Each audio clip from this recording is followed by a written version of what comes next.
A tiny town in Alabama about to explode and become the focal point of the motorsports world. This afternoon, NASCAR's wildest track hosts the sport's closest championship battle. Hornaday had issues in Vegas, and that opened the door. Quapple with the win, Skinner back in the driver's seat. Trucks in Talladega, the wait is over.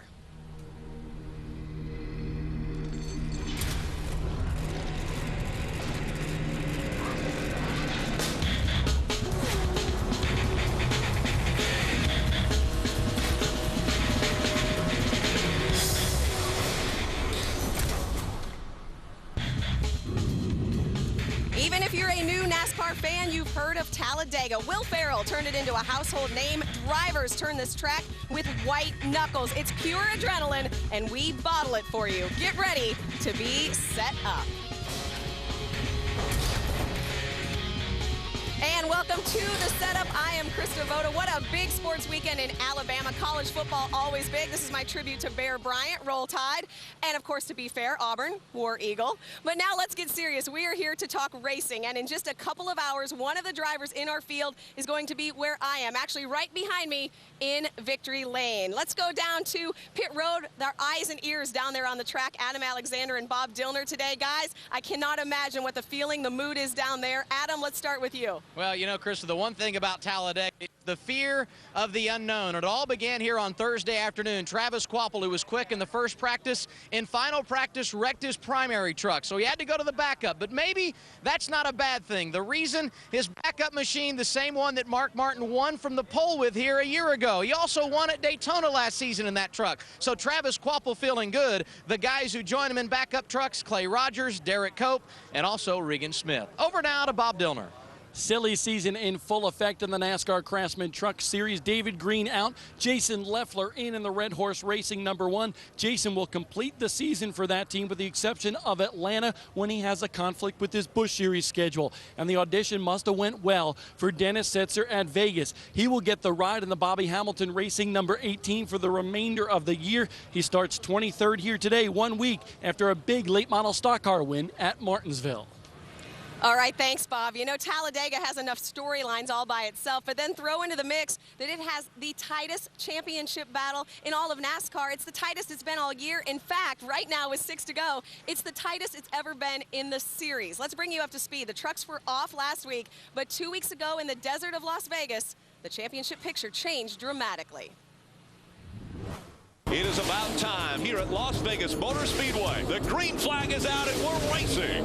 Look at this. Travis Quapple going onto the apron, takes the top spot away from Skinner. After Quapple went around Skinner, Skinner came on the radio and said, right front going down, right front going down.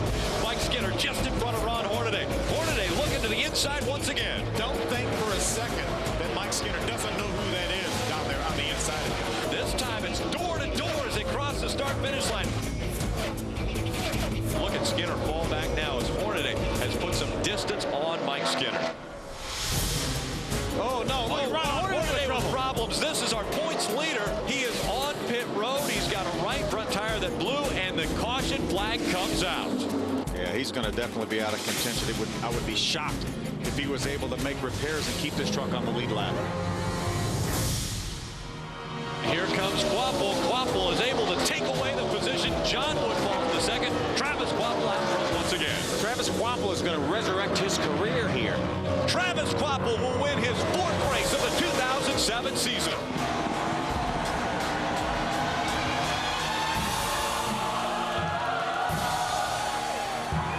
And with his problems suffered a couple of weeks ago at Las Vegas, Ron Hornaday now finds himself 3 points behind Mike Skinner in the chase for the 2007 championship. We know being a winner here at Talladega is all about having an opportunity to be there at the end. So what is the patience and aggression here today? There is no balance. You got to have patience all day long. Maybe 5%. I mean, maybe the last lap, maybe you can be a little aggressive. And you know, last time here we put ourselves in position to win this thing, going across the line second. I ended up 10th. So just got to have somebody. We got Cale Gale and another Camping World truck out there. So we'll see what we can do with these Chevrolets today. 7th place earlier this season at Talladega for Ron Hornaday. Bob Dillner. For Travis Quapple, the magic number is 181. That's what separates him and the point leader, Mike Skinner. A big statement from you after that victory. You said you're not out of this points chase, but first you have to survive here at Talladega. How much of a key is that? Well, I tell you what, every race is very crucial, and it has been from about the middle of the summer on, chasing these points on these guys. But this place is crazy. You know what's going to happen. Luckily, we're starting our K&N forward towards the front of the pack. I got a bunch of my teammates around me, and I know our truck's fast. It's got plenty of speed. This truck actually won here last year, and it won Daytona last February with Mark Martin behind the wheel. So I'm confident. Mike Beam and the crew did a great job. I'm happy to drive for Jack Roush here and Roush Fenway Group, and just keep our nose clean for 90 laps and dice it out at the end, see what we got. Travis Kvapil will roll off 5th with that super truck today. Krista? All right, thanks, Bob. Miss a week, miss everything. The Ford point standings are out of control. Hornaday and Skinner flip-flop again. Then there's Kvapil, like Bob said, hanging in there. Could he sneak in? The rest of these names trying to climb a few positions and keep themselves in the top 10. Meanwhile, today, what about the Germain train? Todd Bodine is on the pole. His 2 teammates, that's right, there is 3 Germain trucks, are all in the top 7. Mike Wallace starts 4th. Ted Musgrave starts 7th. Todd Bodine, when he is on the pole, he wins. He's done it twice. He's looking for the hat trick in that Lumber Liquidators Toyota today. The Onion going for it all. That's just one of our setup storylines. You won't believe what else we've got. Coming up on the setup, we take a look at the best Truck Series Super Speedway finishes. Whoa, there they go. There they go. Unbelievable. Mike Skinner and friends tee off for charity. And Tony Stewart joins us on the set to talk racing at Talladega. All next on the setup.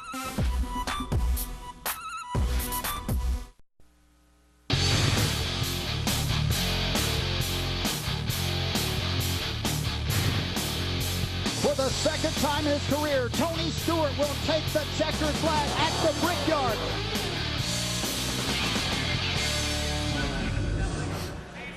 Welcome back to the setup on Speed Live from Victory Lane in Talladega, a place where tomorrow Tony Stewart, driver of the number 20 Home Depot Chevrolet, hopes to be for the very first time. Now, I say that kind of jokingly because you finished 2nd here 6 times.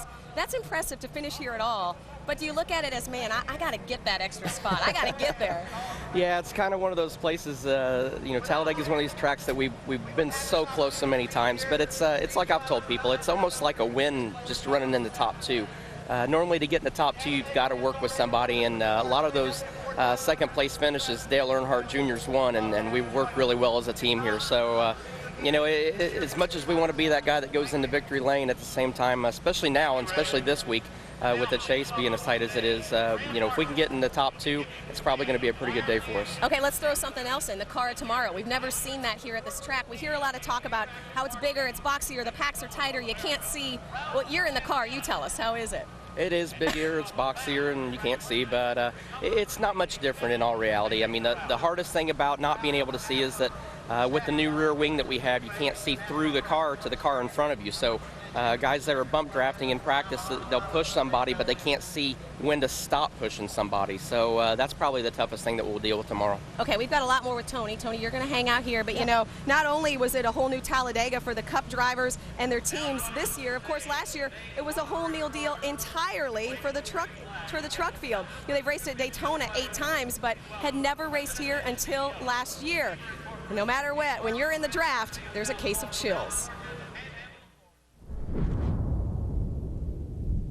2006 was the first time that 36 trucks raced side by side.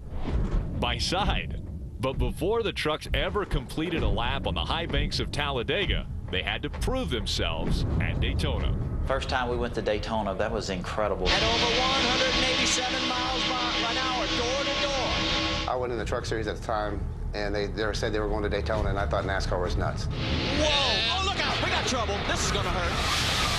Uh-oh. Oh, my. Keep your fingers crossed. I honestly couldn't believe that he walked away from that wreck. I mean, it was very fortunate that he did, but I don't know why, for whatever reason, that crash always sticks out. That was a horrific looking wreck, but what a testament to the safety of these vehicles. I think every year we go to Talladega or Daytona, you know, it's just going to get better and better. I mean, we've had some really great finishes. Here they come out of Stewart. Presley dodging to the high side. Crawford goes down low. He tries to make the pass. As they're coming to the line, it's Rick Crawford making the pass. You don't think it ever could get any, you can't make a finish any better, and boom, then we make a finish that was incredible, you know. Trying to hold, here we go, look at Jack side by side. I think on the super speedways, those types of finishes will always be that way. The truck, you can't get away. Getting away is not easy in super speedway racing, and at Talladega, drafting makes it even harder. The track was smooth as glass, and we were able to go out there in the trucks and run 4 and 5 wide all day long. It is obvious that the trucks can go about any lane they want to. They can drive high, they can drive the middle lane, they can drive down to the bottom of the racetrack. When you look at the nose and the tail of our trucks, it just makes for that old-fashioned push a lot of air, create a big hole. We go as fast as the Cup cars there, and we haul the man. Like Ricky Bobby, Mama, I'm going fast. At speeds of over 180 miles an hour, staying out front can make all the difference. 1 lap to go at Talladega. You just don't know the emotion and the intensity that these cats are operating with right now. There's no margin for error. Like when they went down the middle of the back straightaway on the last lap, it's like, man, you know, they've done pretty good, but it can't last. Super speedways are undoubtedly tough, but in the Truck Series, 3 to 4 wide is not tough enough. Oh, there they go. They go. Derek Coates gets almost upside down into the wall. I think it was a good race. It got hairy at the end, obviously, but that's speedway racing. Doesn't matter if it's the Truck Series or the Cup Series or the Busch Series. With what we saw at Daytona in 2007, I think Talladega could be as good or even a more exciting finish. Got no reason to believe that there won't be some action-packed events that take place on the track. Unpredictability, that's what we know about Talladega. Continuing to hang out with Tony Stewart, driver of the number 20 Home Depot Chevrolet in the Cup Series. Trucks at this track for the first time last year. Now you've got the car of tomorrow. We saw in that piece 6 wide racing. Your overall thoughts just on this track in general? The people that repaved this track did an awesome job. I don't think I've ever been on a freeway at 65 miles an hour that is as smooth as this place is at 190 miles an hour. So that's what leads these guys to be able to run 3, 4, and it's possible that you could get them 5 wide. I want to know if you've ever driven on a freeway 65. I got to bet you're pushing that a little higher. Come on. You caught me. I know. I know. Of course, Tony's going to stick around. Another hot topic, though, in the Cup Series. All these open-wheel drivers coming in. Well, we've got one that's a new guy in the Truck Series. Not exactly new. He's actually made his return. He's a former, I think, 3-time midget champion and a former Truck Series winner.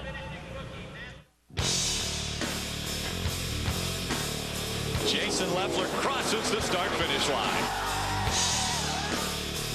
Leffler may be able to clear him coming out of 2. He does! And he will be the man that delivers Toyota its first victory in the NASCAR Busch Series. There it is, the checker.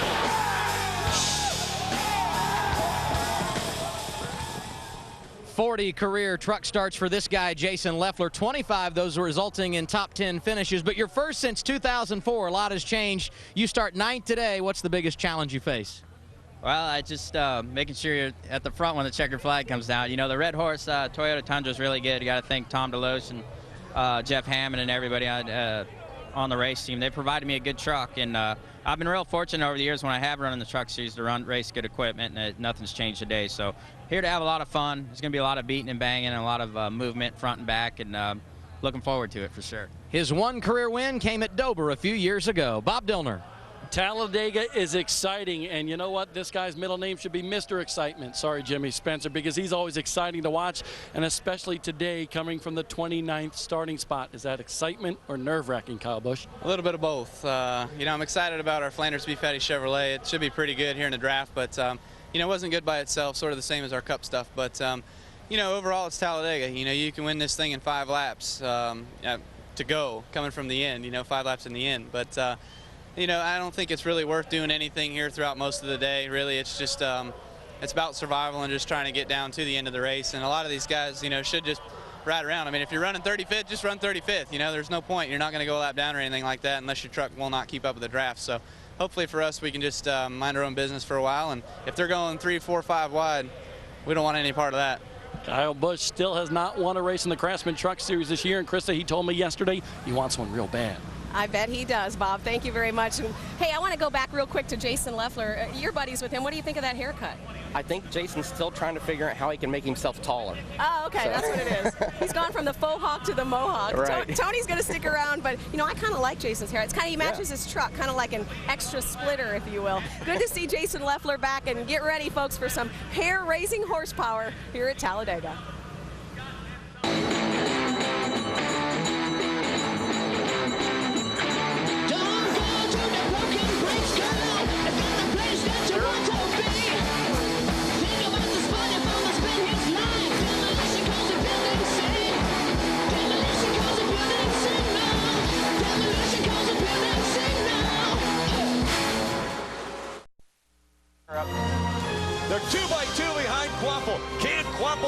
off.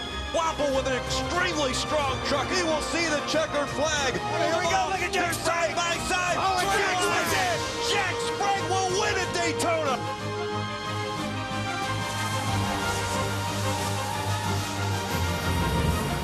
That was how our truck season started. The next chapter about to be written. Welcome back to the Setup on Speed, live from Victory Lane at Talladega, where we continue to chat with two-time Cup champion Tony Stewart, also a two-time truck race winner. And that came in just 6 truck starts. So where did that rank? A truck win. You'd won everything else. Where did that rank? It was a lot of fun. Both of them were at Richmond with Andy Petrie, and we absolutely loved it. I mean, I had a lot of fun running with the trucks, and it's just as competitive as the Cup Series is. So, you know, it ranks right up there. I mean, anytime you run in any series in NASCAR, the competition's so competitive that a win's a win, and it means a lot. I'm so glad you mentioned competition, because it's hard to believe, but a Cup regular has not won a truck race this year. That means no Harvick, no Boyer, no Martin, no Busch. That shows you again what Tony was saying, how competitive it is. Mike Skinner, one of 3 guys who has won 4 times, but last week he made sure Florida Charities were the winners with his 2nd annual Skinner Roundup. 6 races remain in an epic championship battle, where it's veteran versus veteran, machine versus machine. Strength and determination will prevail, because every lap counts. Just don't tell that to Mike Skinner, who recently focused his attention to the 2nd annual Mike Skinner Charity Roundup. Last year was our first event, and this year we've grown it into a 2-day event. I don't know how happy he is about that, because I'm taking up a lot of his time for 2 days. But no, it's for a great cause, so it's all good.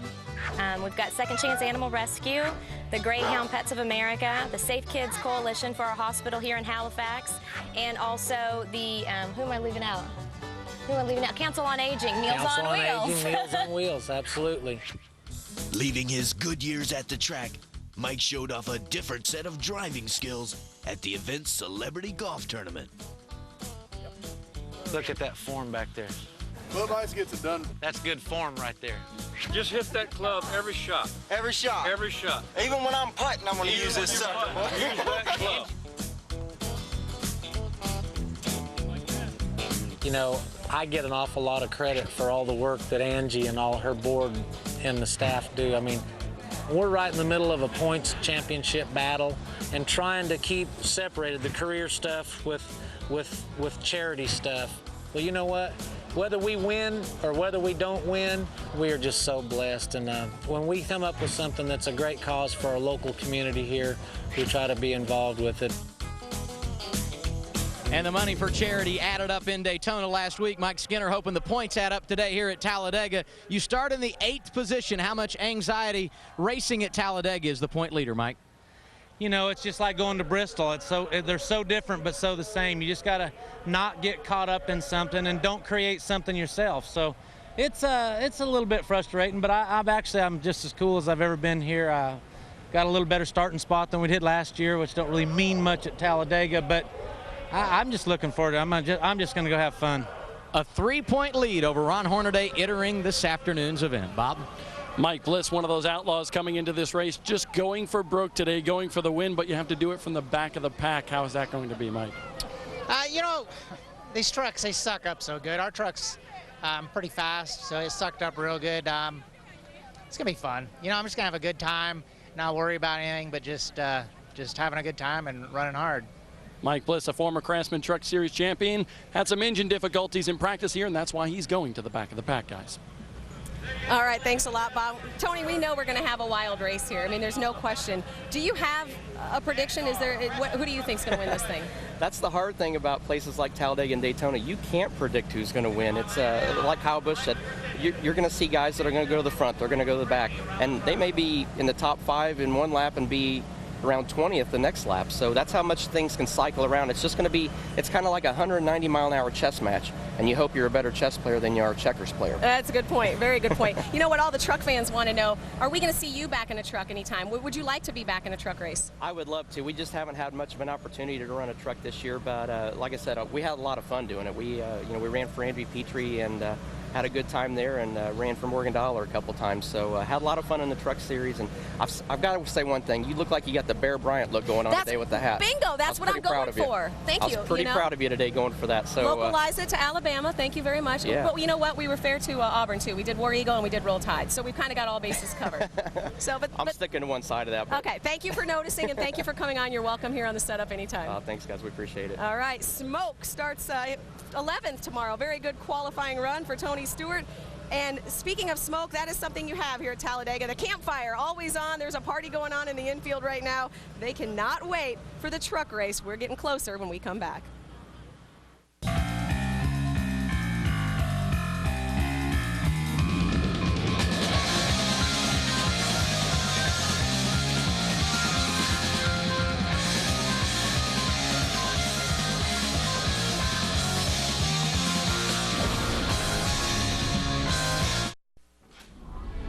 In 2 weeks, the Truck Series goes back to its roots with fender bender short track racing at Martinsville Speedway. We're about to see some fireworks here in the NASCAR Craftsman Truck Series. With the closest points battle in all of NASCAR, the intensity will rise and tempers will come unhinged. All of a sudden, the aggression meter has just gone up about 35 pegs. Can Travis Kvapil inch closer to the points leaders? And those two drivers look in their rearview mirror. They see guns ablaze. Or will Mike Skinner and Ron Hornaday make it a two-man battle for the championship? Catch all the racing action with Chris Devoda and the crew, followed by the green flag, only on Speed. And we also have qualifying coverage. Starts at 11 a.m. The setup and the race to follow. But before you can go to NASCAR's smallest track, you have to survive its biggest. There will be scrapes, there will be bruises. The most unpredictable race of the year, you will see it next, live on Speed.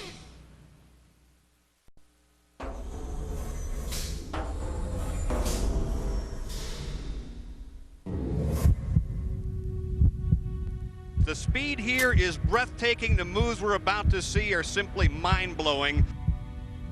4 wide on demand and even 5 when the chips are down. Are you ready for grace under pressure? For the greatest show on 4 wheels.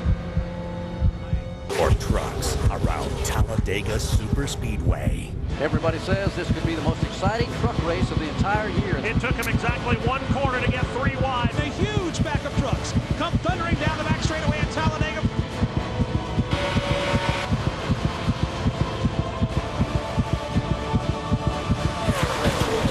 Are you ready?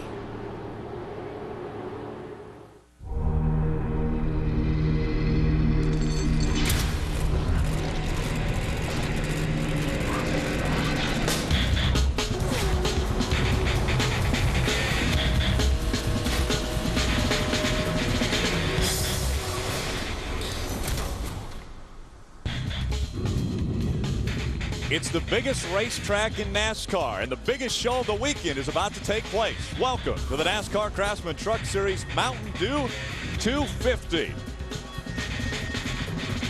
Well, everyone, I'm Rick Allen alongside of Phil Parsons. Now, our broadcast partner would normally be up here, but he's doing some sort of a hat dance right now because he won the pole, the first pole for Michael Waltrip in about 3 or 4 years. Yeah, great job by Michael Waltrip and his entire team. All 3 of his cars in the field tomorrow for the Nextel Cup race. So we'll welcome him back up here in just a moment. But let's talk a little bit about this racetrack and this race that we're going to have for the Truck Series. A very tight points race coming in here. Skinner and Hornaday separated by just 3 points. But this has been kind of the equalizer as far as the racetracks we go to. Well, it really is. I mean, anybody in this field can win this race. Any one of the 36 trucks. We heard Tony talk about it. We heard Kyle Busch talk about it. You can go to the back and make your way back to the front. These trucks are so big and boxy. They put such a big hole in the air that the draft is a great equalizer. They have such a great closing rate that anybody can pass anybody. Now, how about you? You obviously have success at this racetrack. This is where you got your win in the Cup Series. What do you think about the newly paved surface? Does it make for better racing? Well, I think it does. And I was just on this racetrack a few moments ago in the Speed 1 car with Hermie Sadler, and I tell you, it's unbelievable how smooth this racetrack is. I rode around it last year in the pace car, and it was smooth, but it was smooth at 180 miles an hour. So, you know, you don't have the trucks jumping up and down or whatever, but it's unbelievable how smooth it is. So we will see 3 wide, and as we saw last year on the last lap, 6 wide. 6 wide, potential 8. Let's get our show underway. Let's go down trackside for our invocation. Please rise and remove your hats as the U.S. Army Reserve Regional Support Group Honor Guard presents our nation's colors. And now will you please welcome from Brinkley Heights Baptist Church in Memphis, Tennessee, Tim Cox, as he offers today's invocation. Heavenly Father, we pause right now and acknowledge you as our Almighty God. Lord, today we say a special prayer for the millions of breast cancer patients. And Lord, we pray for their families. And Lord, we join our hearts together to pray for a cure for that terrible disease. Lord, we thank you for this awesome race today. And Lord, we pray for a safe race for the drivers, for the teams, for the safety crews on the track. And Lord, most of all, we thank you today for the love and the forgiveness that you have given to us through your Son, Jesus Christ. It's in his name that we pray. Amen. And now, will you please remain standing and welcome Public Affairs Specialist, U.S. Forest Service, Montgomery, Alabama, Tammy Truitt, as she performs our national anthem. Oh, say, can you see by the dawn's early light what so proudly we hailed at the twilight's last gleaming, whose broad stripes and bright stars through the perilous fight o'er the ramparts we watch were so gallantly streaming, and the rockets red glare, those bombs bursting in air gave proof through the night that our flag was still there. Oh, say does that star-spangled banner wave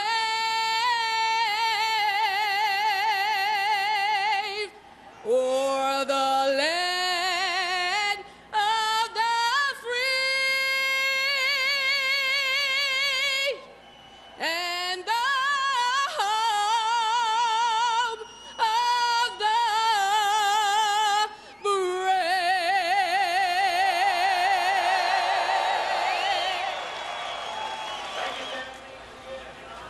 A phenomenal crowd on hand to see one of the best shows of the year for the NASCAR Craftsman Truck Series. And it'll all take place when we come back.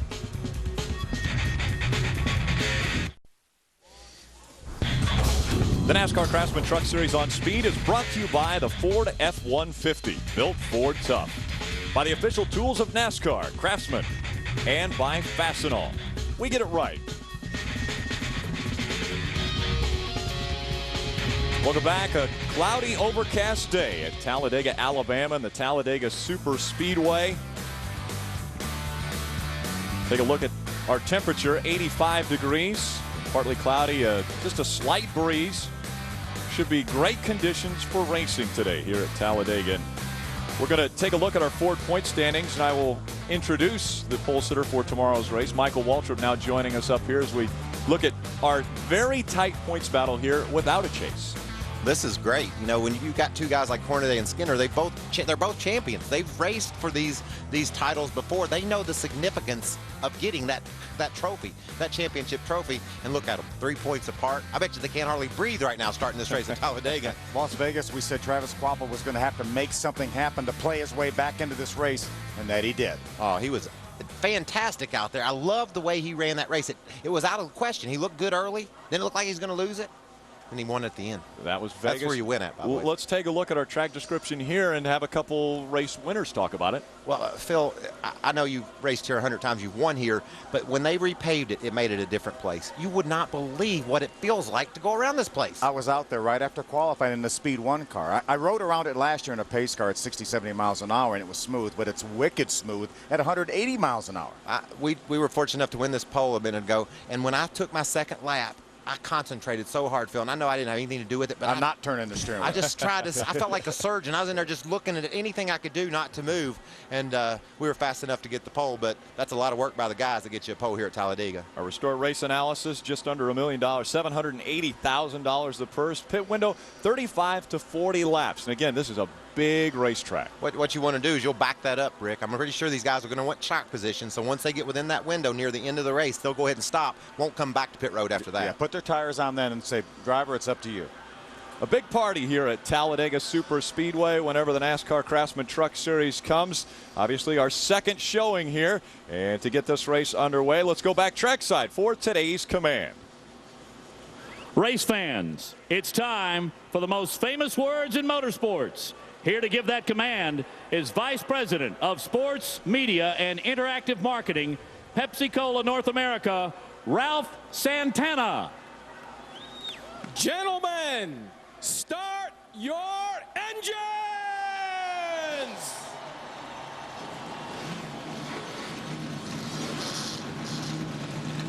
And that was a good command, I think. I'm just a little bit worried if he's going to open that Mountain Dew up at any time, because it's going to splash. He might have been all hopped up on Mountain Dew. He's ready to go. The Mountain Dew 250 coming up right here on Speed when we return.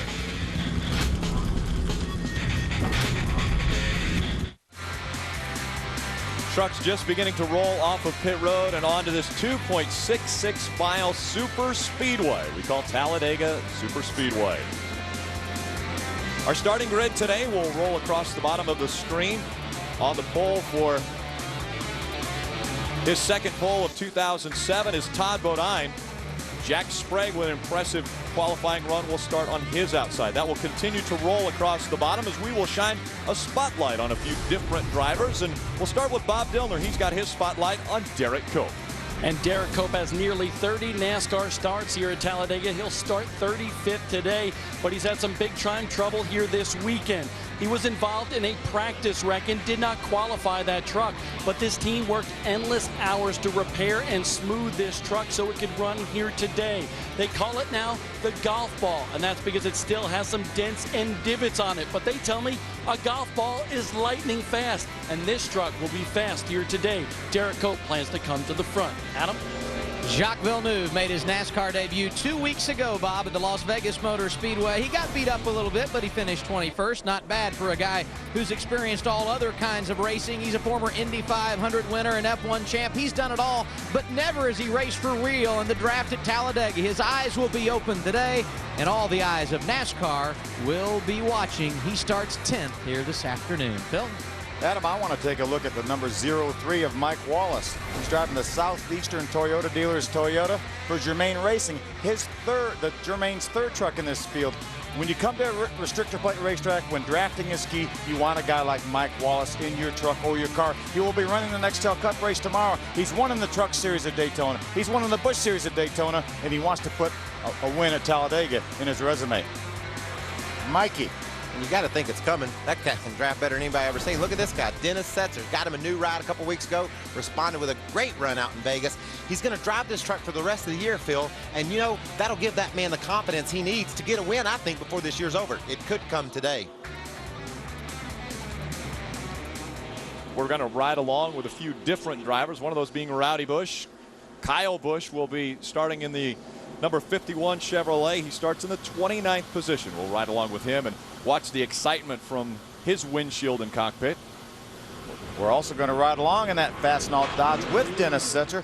You mentioned a great run at Las Vegas. 7th place finish out there in his first start for Bobby Hamilton Racing. Looking to improve on that here. Dennis Setzer back in a Dodge. Had a lot of success in the Dodge early in his Craftsman Truck Series career. He will be starting back in the 23rd position. We'll ride along with Rick Crawford, Phil. He's starting in 22nd. You know, he's won at these races. He knows what it's like to win at one of these big restrictor plate tracks. He did it in dramatic fashion back in '03 at Daytona. So look for him, a guy that knows how to win, to shoot up from the 23rd spot. Plus, yeah, I forgot, he's got a teammate this year. That can help him big time. You need some help to win these races. He's got a guy, Dennis Starr, that he can rely on. Talk about teammates. Johnny Benson has a teammate that will help him on the racetrack today. He will start in the 17th position, actually the furthest back of any of the Toyota qualifiers, but it was an impressive qualifying effort for Toyota here in the NASCAR Craftsman Truck Series. We saw Jacques Villeneuve drop to the back. It was more than likely he was indexing his steering wheel on the back stretch. They always tell him before they're going into turn 3, if it's not straight, stop back there, index that, and then move forward. We'll be back for the green flag of the Mountain Dew 250 right after this. Welcome back to Talladega Superspeedway. We get an aerial shot from our Goodyear blimp. The aerial coverage provided to you by Goodyear for track-tested technology. Get there on Goodyear Innovation. Let's go down to trackside for our thoughts before green, beginning with Adam Alexander. You know, Rick, it's not been the kind of season that Jack Sprague hoped for. He's currently 10th in Truck Series points, and he's finished outside the top 20 in 2 of the last 3 races. But you go back to Daytona, he won the season opener after leading 16 laps, and here today he brings that same machine starting on the outside of row 1. It would be a great day to erase a tough season by sweeping the 2 Superspeedway races for Jack Sprague, and I think they've got the team that has an opportunity to do it here today. Bob? Hey, Adam, John Wood was supposed to start 20th in his number 21 truck here today, but a problem during qualifying has made this team actually change something. He felt a little burp in the engine, so the team went through this truck and had to change the fuel filter here today. So John Wood will drop to the rear of the field and start there, but you know what? He's going to stay there for a while. Crew Chief John Monson said, hey, we're going to stay back there and ride, stay out of the big one, and then come up through the field at the end of the race. He's been back for 7 races, and John Wood has been very good in the Craftsman Truck Series with 5 top 10 finishes. He wants to win today at Talladega, guys. Thank you, Adam. Thank you, Bob. They'll be covering all of the action that will take place on pit road today. They're being told, the drivers are being told one more time around, we'll see the green flag. Before we see that, we always talk about bump drafting when we come to Daytona or Talladega. Can the trucks bump draft better than, say, the COT cars? No. The bumpers don't line up as well. Worse things happen. The back bumper of the truck ahead doesn't match the front one, and you pull his wheels up off the ground. We've seen it 100 times. It's a very, very dangerous game. Unfortunately, Rick, the bonus that you get for doing it far outweighs the risk that you're going to take if you do it right. Yeah. So you want to bump draft, but you got to know what you're doing, and you've got to be very careful about it. It's risk reward, and usually the guy doing the bumping is taking the risk, and the guy that he hits don't get any reward. And normally in the driver's meeting, Phil, Wayne Otten, our series director, will say, all right, we don't want you bumping out there, we don't want you bumping on the racetrack, but most certainly we don't want you touching in the corners. Well, and this trial was very dangerous too, to do that, Rick. It's a turn. You start it's turning, not a straightaway. You start turning way back off turn 4 for the trial, and you don't stop till you get past the start-finish line with your wheels cut. When somebody pushes against you and you got your wheels cut, it wants to get the truck out from underneath of you. I do not like bump drafting at all. I think a really cool thing would be to do is let the guys no, you can't have anything in front of your radiator. So if you go bash into somebody, you're going to risk busting your nose up and messing your truck up. And put maybe a big bumper in the back of a truck so that if you do take that chance, you bust your stuff out and you cut it down. The car tomorrow, it's better because the bumpers match up more. Look at this stat right here. Over half our field has won in the Craftsman Truck Series. 19 of the 36 drivers in this field, led by Ron Hornaday, who's our career leader with 38 wins, have won in the Craftsman Truck Series. Look at all those wins by that small select group right there. That's a majority of the races.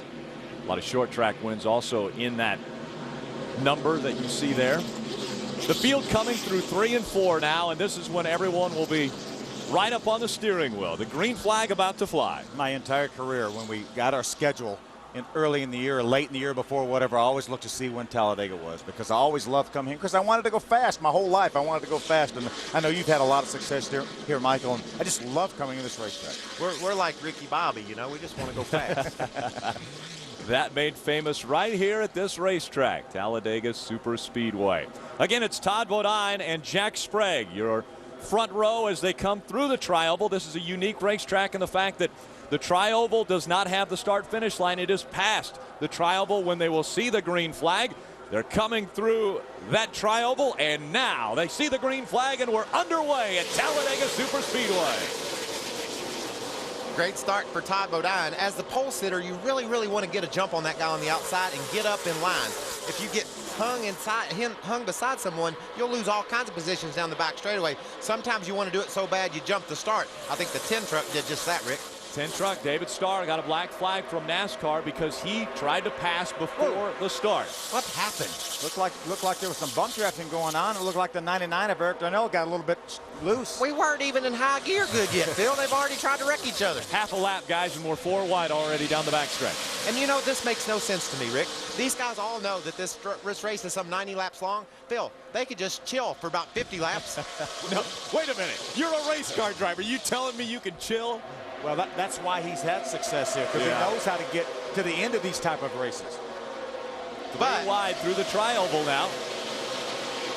You got a guy like Kyle Busch in the back of the field. You got Travis Quapple, who's needing to make something happen, like Phil said last week. He wants points. He's going to try to get up there and lead this race. He wants to get that lead and hopefully gain those 5 bonus points that'll continue his march toward making this a 3-truck battle for the championship. Teammates nose to tail. Travis Quapple with TJ Bell right behind him. That 6 and the 50 going nose to tail. Up front, it's the Toyotas that are nose to tail. Jack Sprague in front of Todd Bodine now as they go through turns 3 and 4. Just behind them, it's Eric Darnell in that Ford, number 99. Now you remember in qualifying, it was totally dominated by the Fords and the Toyota, excuse me. That's all over now, Rick. These guys, it doesn't matter what you're driving, it's going to draft up. 2 and 3 wide. We see the single file line down on the bottom of the racetrack. You cannot pass underneath the yellow line. That is a penalty, and we saw it a year ago with Todd Bodine. He had to go to the back of the field because of that. And it's very simple. You do not improve your position by going below that yellow line. We heard Todd's guy argue last year. He forced us down there. Well, Todd kept going. It's simple. That's out of bounds. You can't do that. Back off, get back in line, and then complain to NASCAR and say, I did what I was supposed to. Black flag that guy. He tried to push me under the yellow line. A top line headed up by Jason Leffler in the number 1. Red Horse Racing, number 1. We're getting a report that Johnny Benson has made some contact with somebody. Something is hanging off his truck. See it right there. Sure A little bit of bump drafting gone bad right there, looks like. Somebody got into the back of him. You know, it was funny watching the ARCA race yesterday, Michael. The outside groove, which oftentimes here is very, very fast, really never came in. I mean, it's not that you couldn't run up there, but they never gained any ground. But I don't know that we're going to see that in the Truck Series because these trucks punch such a big hole in the air. But we didn't see that outside groove really make some ground up yesterday in that ARCA race. Adam Alexander, what's the 10 team talking about now? Well, you guys talked about the fact that they were black flag passing before the start-finish line to the right side, and unfortunately for him, he's had a hard time getting out of the draft to make the pass-through penalty. So the spotter is encouraging him drop to the tail end of the field so he can get through. And there you see him on screen out of the draft so he can make that pass-through penalty. In some ways, the race over before it starts for David Starr here today. It's going to be a challenge from here. And I cannot tell you how much slower he will be running by himself than this pack of trucks right here. The pole was a full 11 miles an hour slower than our fastest practice speeds in happy hour. Phil, I'm not sure that you and Hermie out there in the speed cars earlier actually ran as fast as Michael did. I think on a solo run. I think but you guys may have gone just a tick faster. No, you actually went a couple laps further. You said you worked harder. I worked a lot harder. Michael only ran 2 laps, and I ran a half a dozen. You looked good out there, I'll tell you that. Now, this is a time in the race when you're still very tense. These guys are just now getting their groove on. You know, they're feeling comfortable with what they got. And when you start feeling comfortable, that's why this place is dangerous. Because you start feeling, when I say dangerous, it's not. It's very safe. These guys driving these trucks make them dangerous. Like Mr. Otten said, I've never seen these cars wreck without a driver in them. It gets dangerous because these guys get aggressive. They're wanting to start getting their way in line, cutting in and out. We're going to let you take a breath. I know we'll want a breath here as we've completed 6 laps. Jack Sprague out in front of the field.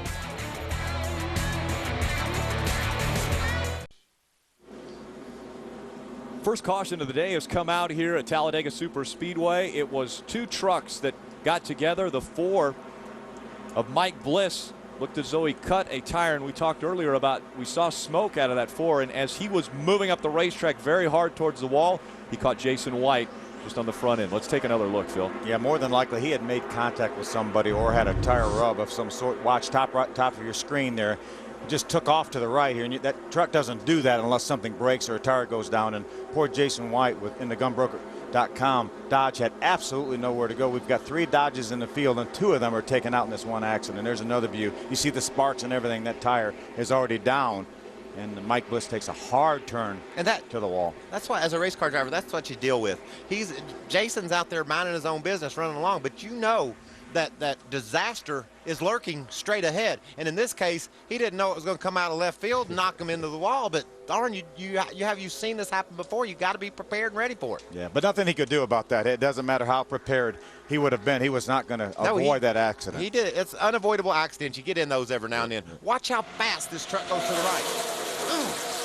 He never even had an opportunity to touch the brakes. It happened so fast. Got some trucks on pit road.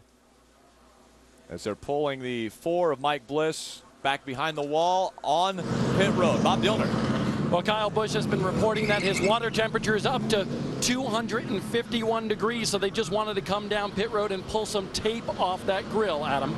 And the same situation for Mike Skinner. He too running warm. They're going to pull tape. Also talking about changing 4 tires. That's exactly what they will do. A little bit earlier than what we expected these guys, but you don't want the thing to overheat. The point leader on pit road early at Talladega.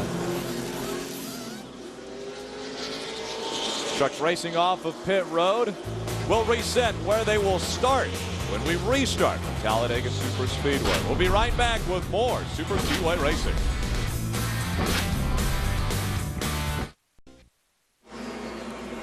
FoxSports.com and SpeedTV.com form the most powerful online team in NASCAR. For breaking news, in-depth analysis, detailed driver stats, and more, log on to SpeedTV.com now.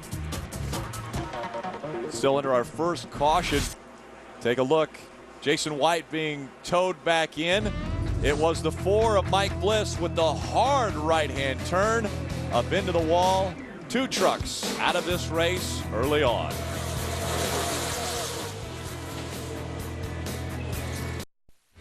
Welcome back to the Mountain Dew 250. The field about to get the green once again. Before they do, let's head back trackside to Bob Dillner. Ron Hornaday battling for a championship here in the Craftsman Truck Series, running 4th right now, but they're keeping an eye on this truck. Like so many others we've just heard from, he's looking at a water temperature situation. He's running about 230 right now, but they're trying to get some air to that nose. Right now, 33, not running well on the high side. They're going to try the low line, Adam. And we talked about the fact that Travis Kvapil, one of those guys that came in at lap 8, he was running a little bit on the warm side like so many other guys we have heard in the early going. He elected to come down pit road, fuel only, a chassis adjustment, and yes, they pulled some tape off the nose. Guys? Green flag back in the air as they go back up through the gears. Jack Sprague, Todd Bodine, Eric Darnell, Ron Hornaday, and Ted Musgrave are your top 5. Jack Sprague right in the exact same spot that he ended the race at Daytona in, the lead. You know, Ron Hornaday was talking about how far off he felt like the Chevrolets were, especially in a qualifying type situation, but Ron qualified in the 13th spot, and now he's already up to the top 5. He did that in 1 lap. Hornaday went from 13th to 4th on the first lap. See the K&N Ford of Travis Kvapil trying the center line here. Kyle Busch is going to ride along with him in the Flanders Beef Patty Chevrolet for Billy Ballou. You can see these guys are able to make some ground, Phil, as they go to the outside with trucks ahead of them. What gets you in trouble is when the leaders, first 5 or 6 guys, are committed to one another and they're running that bottom. You can't pull out there and pass them. And the reason why that happens is what we preach. What do we say all the time? Be patient. Take your time. There's no reason for these guys running the first 5 spots to do anything other than just ride there for a while. Absolutely. Now, we get to thinking, is the bottom better? They can't do nothing. Why? They're not trying to do anything at this point. But in the ARCA race yesterday, when it got time to try to do it, the guy in front was too fast. And a lot of times, the guy in front will be the fastest car, and he'll be hard to pass. It works out well that way, too. That's where he winds up at most of the time. Bob, do you agree? Well, I agree right now that Kyle Busch running a little bit hot on his race truck out there in the number 51. 250 degrees is the water temperature right now. They wanted to bring him down and make a repair to this truck, and you're looking at what they're going to do on the next pit stop. That's Dennis Schoenfeld, and he's preparing a little bit of a screen. They're going to cut a 2-inch hole in the nose of this truck to get some more air to the radiator. They're doing this right now with some screening and some duct tape, and when he comes down pit road the next time by, when there is a caution, they're going to cut that hole and put this on that truck to try to get more air to that nose and rectify that overheating issue. As the field comes through turn 2 and onto the backstretch, NASCAR is looking closely in that area. I'm guessing a few of the drivers are saying that there's still some debris back there on the racetrack. Yeah, that was a pretty hard hit between those two trucks of Mike Bliss and Jason White, and there was a lot of debris all over the racetrack. Track crew looked like they did a good job getting all that debris picked up, but right now, right against the yellow line, Michael, all the way around the racetrack for the lead trucks. Now you can do that for a pretty good while, Phil, but eventually somebody's going to see that outside lane coming. You know, if the guys on the outside are able to make some progress, get up to the first 5 or 6 trucks, and they can't resist. No, then they're saying, well, if I jump out there, I'll be the first one of them, and I'll get there first. And so they won't be able to hang this way forever. But for now, Todd Bodine is Jack Sprague's best friend. Just pushing along with him makes his life very easy. But Jack can't relax.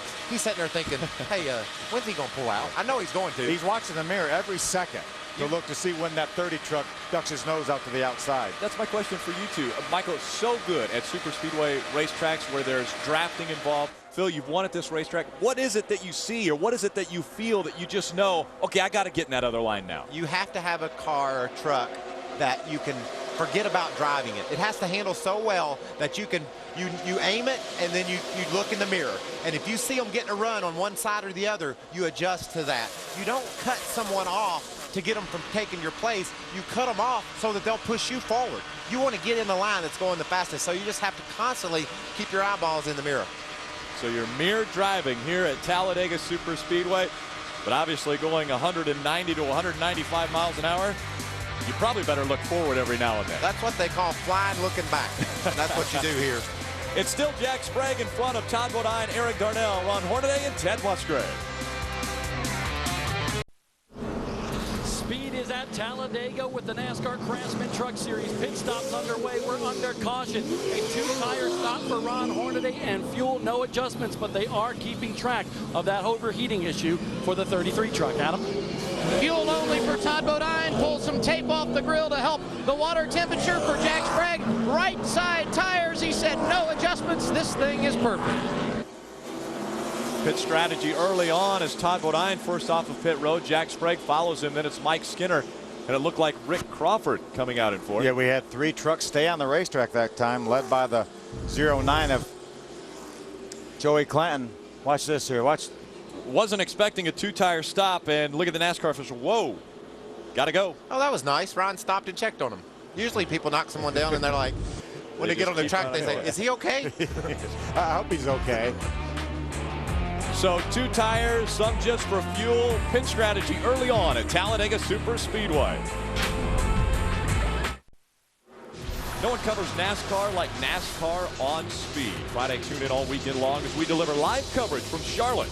Get all the on and off track action with NASCAR on Speed beginning Friday, 3 p.m. Eastern, live and only on Speed. Great shot there of the NASCAR Craftsman Truck Series logo. Just only on Speed. On the inside of the tri-oval. We take a look at our pit summary.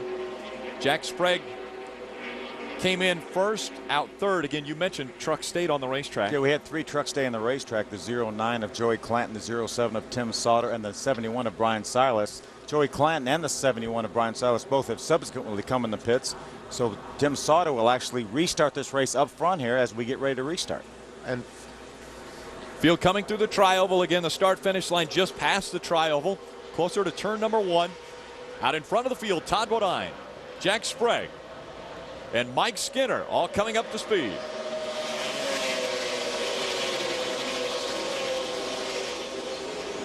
Look at Todd Bodine, goes to the outside. He's going to try to make that outside work. Jack Sprague is going to go with him. That's going to make it work, Phil. They've got too much momentum And those trucks, if they line up, they can all go around solder. That's what's interesting about the top compared to the bottom. It's how you have your momentum. You know, the guys on the inside are running. If the guys on the outside get some momentum, they can run up to them, but eventually they lose it. Right there, they're just ganging up on solder and driving around them. Look at the 33 of Ron Hornaday, middle of your screen, jumps to the outside of the 16 of Derek Cope, has the 59 of Terry Cook right behind him. Now Terry's going to jump down to the middle and get behind Derek Cope. 3 wide here at Talladega Superspeedway. Hey, Bob Dillner, what's going on? A lot of talk, guys, about pitch strategy down here, and going through the garage area this morning, a lot of teams told me, you know what, tires, putting them on, we're not so sure that's a big help here, and I think that's why you saw a lot of people with different tire strategies down here. Kyle Busch took 4. Some guys took 2. Some guys, like Mike Wallace, didn't take any, fuel only. So that's a big discussion right here, down here on pit road right now, as to whether or not to take tires in these coming pit stops. Adam? Mike Skinner comes in here, the points leader. He was as deep as 31st in the field after that first pit stop, currently riding 5th. He just came on the radio and said, I want those 5 bonus points for leading as soon as possible. Getting a bit impatient in the early going here at Talladega. That's why you see an argument at the front of the field generally. Somebody's on a different agenda. He wants those 5 points, period. And he wants to get them as soon as he can. But what a terrific battle we have up front. Todd Bodine now is our leader of the 30 truck. And Skinner's beginning to make some ground on him. I mean, yeah. He's got some help. You got 2 distinct lines, and that's the reason why the outside lines work, and they've got enough help up there to make it work. Yeah, Derek Cope, the 16 truck, has jumped up behind that 5 of Mike Skinner. Josh Wise right now is being shown in the 3rd position on the inside of that 5 of Mike Skinner. Here's Dennis Setzer's on board. The Fastenal Dodge has David Starr, the 10 right in front of him. By the way, David Starr was black flagged, had a pass-through penalty for jumping the initial start when we had that accident off turn number 2. He had never lost a lap, so he is on the lead lap in contention. Saw Josh Wise there for a second in that Aaron's Dream Machine truck. I'm impressed with him. He raced dirt his whole life. He's raced asphalt 6 or 8 times, 10 times maybe this year in the ARCA car in this truck. He just seems to get it, knows what he's doing, puts himself in good position. Right now he's put himself in the 3rd position, and that's pretty doggone good. Last 2 times out, top 10 finishes for Josh. St. Louis 8th and 6th at Las Vegas. And he's sandwiched right there between Daytona winner Crawford, champion Skinner, and Sprague. So he's sucking that up. You know, he's learning so much right now from these guys, and he knows that he has to keep his nose clean and be smart. He can't do anything crazy or they won't respect him, and he won't be able to set between them like that because they'll knock him out of the way. See that 16 truck right there? Remember how we talk about qualifying not really being all that important here? That truck didn't even qualify. He wasn't even able to make an attempt to qualify. Bob Dillner, what do you know about Josh Wise? Well, I got a chance to spend some time with Josh Wise yesterday right after qualifying. He said, you know what, today is like restrictor plate 101 for me. He ran the ARCA REMAX Series race yesterday, but this is a whole new learning process for Josh Wise. He's a good kid, a former USAC champion, but today it's about learning, not necessarily finishing near the front, just getting that knowledge of how to do things in the draft here today at Talladega, Michael. And he's going to learn from guys like Derek Cope. A year ago, Derek had a chance to win this race. This year, he doesn't even get to qualify. We aren't even 25 laps into the race. He's up running for the lead. So Derek's won at Daytona. These guys that are around him know what they're doing. And so Josh is real fortunate right now to be able to suck all that information up. And it goes back to over half the field here has won in the Craftsman Truck Series. See, look, is that Kyle Busch that pulled way down below the yellow line? Yep. He might have needed some air. Yeah, I think he was just moving back. He was not trying to advance his position. He was just moving back, trying to get out of the way to do that. And you can run under that line as long as you don't improve your position. So if you need to go down there to get some fresh air into your grill because you're a little bit hot, or if you need to pull over because you're not comfortable with what you're doing, you can pull over and use the bottom of the racetrack. You know, we talk about Josh Wise and his learning experience. There's another guy out here that is learning a lot right now, and that's Jacques Villeneuve. He's in the number 27, and he is doing a lot of learning right now because he is going to be racing tomorrow. Made the race. That's impressive. And I think that I don't have a couple people complain about him being here.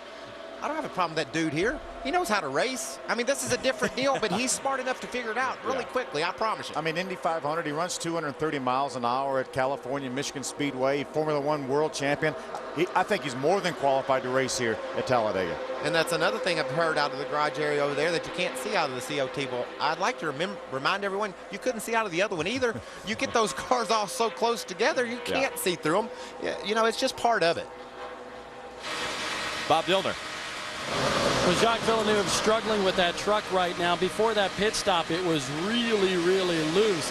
on the edge of out of control. So when they came down pit road, they made some adjustments to that truck, and Jacques just radioed to his crew. He said, hey, it's a little bit better, but you know what? I'm not in a pack right now, so I'm getting a false sense of security. That sounds like a big, big mature statement from the former F1 champion over here making his second Craftsman Truck Series start. You know, the problem right now for Jacques Villeneuve, he's back there not running in that lead pack, and that lap he ran 2 seconds slower than what our leader did. Yeah, that lead pack now is about 30 trucks strong, and there's another pack that's behind him that Jacques is a part of, and he's only in a 3-truck pack. And so they're not going to move through the air as well as this big pack. You fall back in a group like that and you say, okay, my truck's better. I'm just going to hang out for a little bit. And you feel comfortable for 2 or 3 laps. And then you go down the back straightaway, and all of a sudden the other group turns into turn 3 and you can't see them anymore. Yeah. And then you become very uncomfortable because you say, well, I need to be back up there. And so you hope that a caution comes out, because that's their only chance right now. They need to have a caution come out so they can gather back up. Now Jacques understands how easy it is to lose that big pack. He'll be a little bit more aggressive, hang on to the back of it more, be more dedicated to hang on to the back of it next time. And the problem is right now, he's running wide open. I mean, he's not back there riding around, because he is running wide open with 2 other trucks, and they're still getting beat by well over a second by the leaders. Looking back from Dennis Setzer's onboard. Back at that Camping World Chevrolet that's behind him. Another truck running up toward the front was Eric Darnell early on. Adam, what are they talking about now? Third's the highest they've been in the running order today, but unfortunately issues right now. The water temperature, Rick, had climbed to 270. So Matt Pusha, the crew chief, said you're going to have to get out of the draft and get some clean air to the nose of that truck. He has done so and since reported back that it's 245 on the water gauge. Unfortunately for him, he's running in the 26th position, way behind the draft. He's going to have to be patient here this afternoon. We hear that word patience all the time when we come to Talladega and the Superspeedway. One guy who probably didn't have very much patience at the start of this race was Derek Cope. Our Fast and All Fast start. Derek started 35th all the way up to 8th right now, so he is definitely making a fast start. And here are these trucks on the outside. Mike Skinner, remember, he wanted to get up there to lead to get those 5 points. They've been consistently on the outside. Derek Cope glued right to his rear bumper, and they've not been able to gain any ground. They've got right now, Mike Skinner's on the outside of Matt Crafton, and that's a battle for about the 5th position. They've not been able to advance any farther than up where Josh Wise was in 3rd. Now the circumstances might change. Somebody getting the line behind them and able to eventually push them back up there. But one thing we know for sure is these laps wind down. Those guys sitting there 2nd, 3rd, Sprague, Weiss, Crawford, they're not just going to sit there and run 2nd or 3rd. They're going to want to flare out, and when they flare out, it's a whole new ballgame. And we saw that last year on the backstretch. They were 6 wide going into turn number 3, and they didn't make it through 3. Well, and you know, if you had told them you're 6 wide, they would have known they weren't going to make it. But evidently, they weren't aware of that. 2 and 3 wide through the tri-oval. Todd Bodine out in front of the field now. Sprague has led, Tim Sauter has led, and Joey Clanton has led at Talladega. Welcome back. Close calls continue around Talladega Superspeedway. I got to put some seat belts on you guys up here. You're moving around more than you probably do in your cars. We've been out there. We know how crazy that is, Phil, and we also know how hard it hurt, how bad it hurts when you hit. Watch these guys. While we're away commercial, watch this going down, and watch that in the middle of the screen right there, the 77 of Brendan Gaughan. He's going to juke over there and makes a little bit of contact with a 6. Now Mike Skinner doesn't know that they're 3 wide. He comes down on Brendan Gaughan. Brendan saves the trick. Now look at Kyle on the outside passing trucks. Never backed off. The high line, 3 and 4 wide. Kyle Busch still digging. Again, that was just a lap ago. And now it's still Todd Bodine in front of Jack Sprague, and Ted Musgrave looks to the outside as he tries to make it 2 wide and go for the lead. And you see the dynamic there, Phil? That lap truck changed things up just enough to where that outside group could finally get a run and get all the way up beside the leaders. Ted Musgrave has pulled alongside Todd Bodine. That's all it took. They had to go around that 09 of Joey Clanton, who made a late pit stop. Musgrave getting pushed now. Down the backstretch. Mike Wallace helping him in that 0-3. By the way, that's a teammate. Oh, and by the way, that's also Todd Bodine's teammates. Side by side, Germain Racing teammates looking to come out of turn number 4. Who will lead this lap? And I bet you $100 Josh is thinking, I liked it better when it was just the three of us up here. Single file, that was better, yeah. Through the tri-oval, Musgrave with the nose out in front as they cross the start-finish line. Oh. Really close. It was Bodine still by 9/1000ths of a second. It looked like Todd did a little side drafting off that 9 and checked his progress a little bit there and pulled back in front of him. Preserve that lead by 9/1000ths of a second. One more lap. Can he do it another lap? Bob, what's happening down there? Well, if you look, guys, the 51 truck has faded way back out of that lead pack draft, and that's because Kyle just came over the radio and said, hey, if we keep this up, we're going to have the big one right now. As far as the overheating issue on that truck, it seems to have fixed itself. The temperature has come down to about 225 degrees, so they did not have to put that 2-inch hole in that nose of that truck. Adam? Mike Skinner's been a yo-yo, currently riding 22nd, and they've been talking on the radio about the preferred groove. You see him making progress on the high line.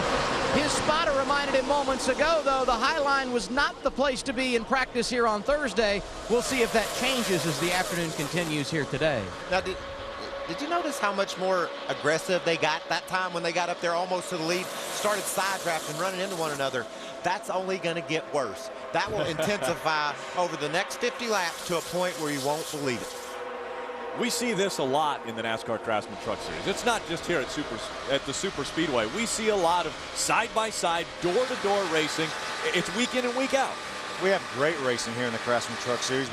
We'll be beating and banging in a couple weeks in Martinsville, which is the antithesis of this racetrack. That's what I was thinking. Except for I really don't know what that means. Yeah, kind of the opposite a little bit. See that yellow line down there? You're not supposed to go down there. Cannot improve your position below the yellow line. That's the Cale Gale truck right there, the second truck out of Kevin Harvick's stable. Jason Leffler was in the 1 truck. First start for Red Horse Racing. We'll run all the remaining races in the Truck Series with the exception of Atlanta.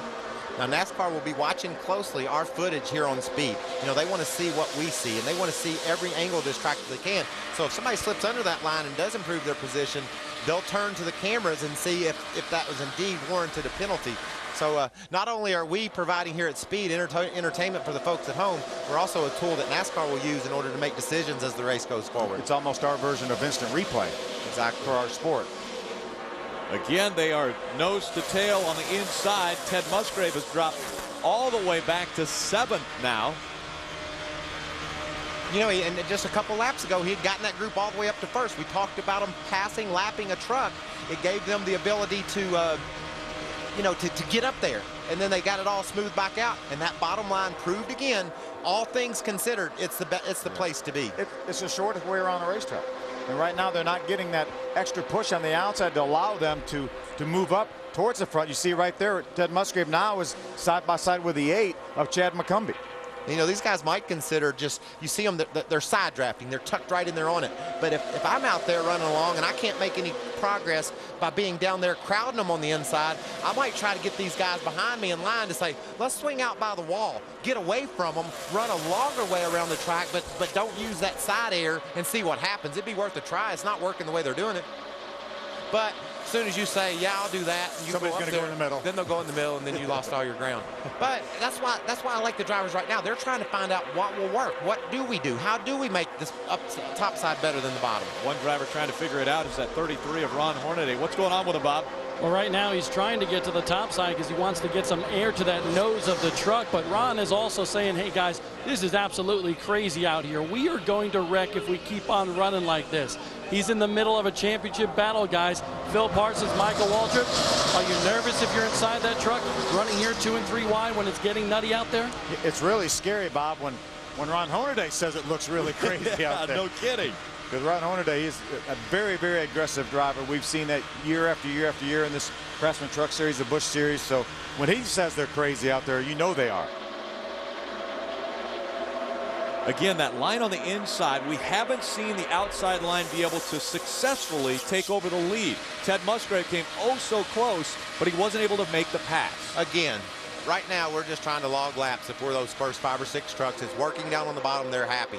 These other guys, they're wanting to see what they've got for later. They've got to move up high and see what they got. It could indeed benefit them Watch that 6 truck on the outside. Where did he come from? How about Travis Kvapil shot out of a cannon? Look at the 5. Look at Mike Skinner making the move, too. Now, watch all that momentum just die out. It's gone. It's gone. You would have thought he was going to drive all the way to the front. He was driving 10 miles an hour faster than them. All of a sudden, now he's running the same speed. Take a look at this again.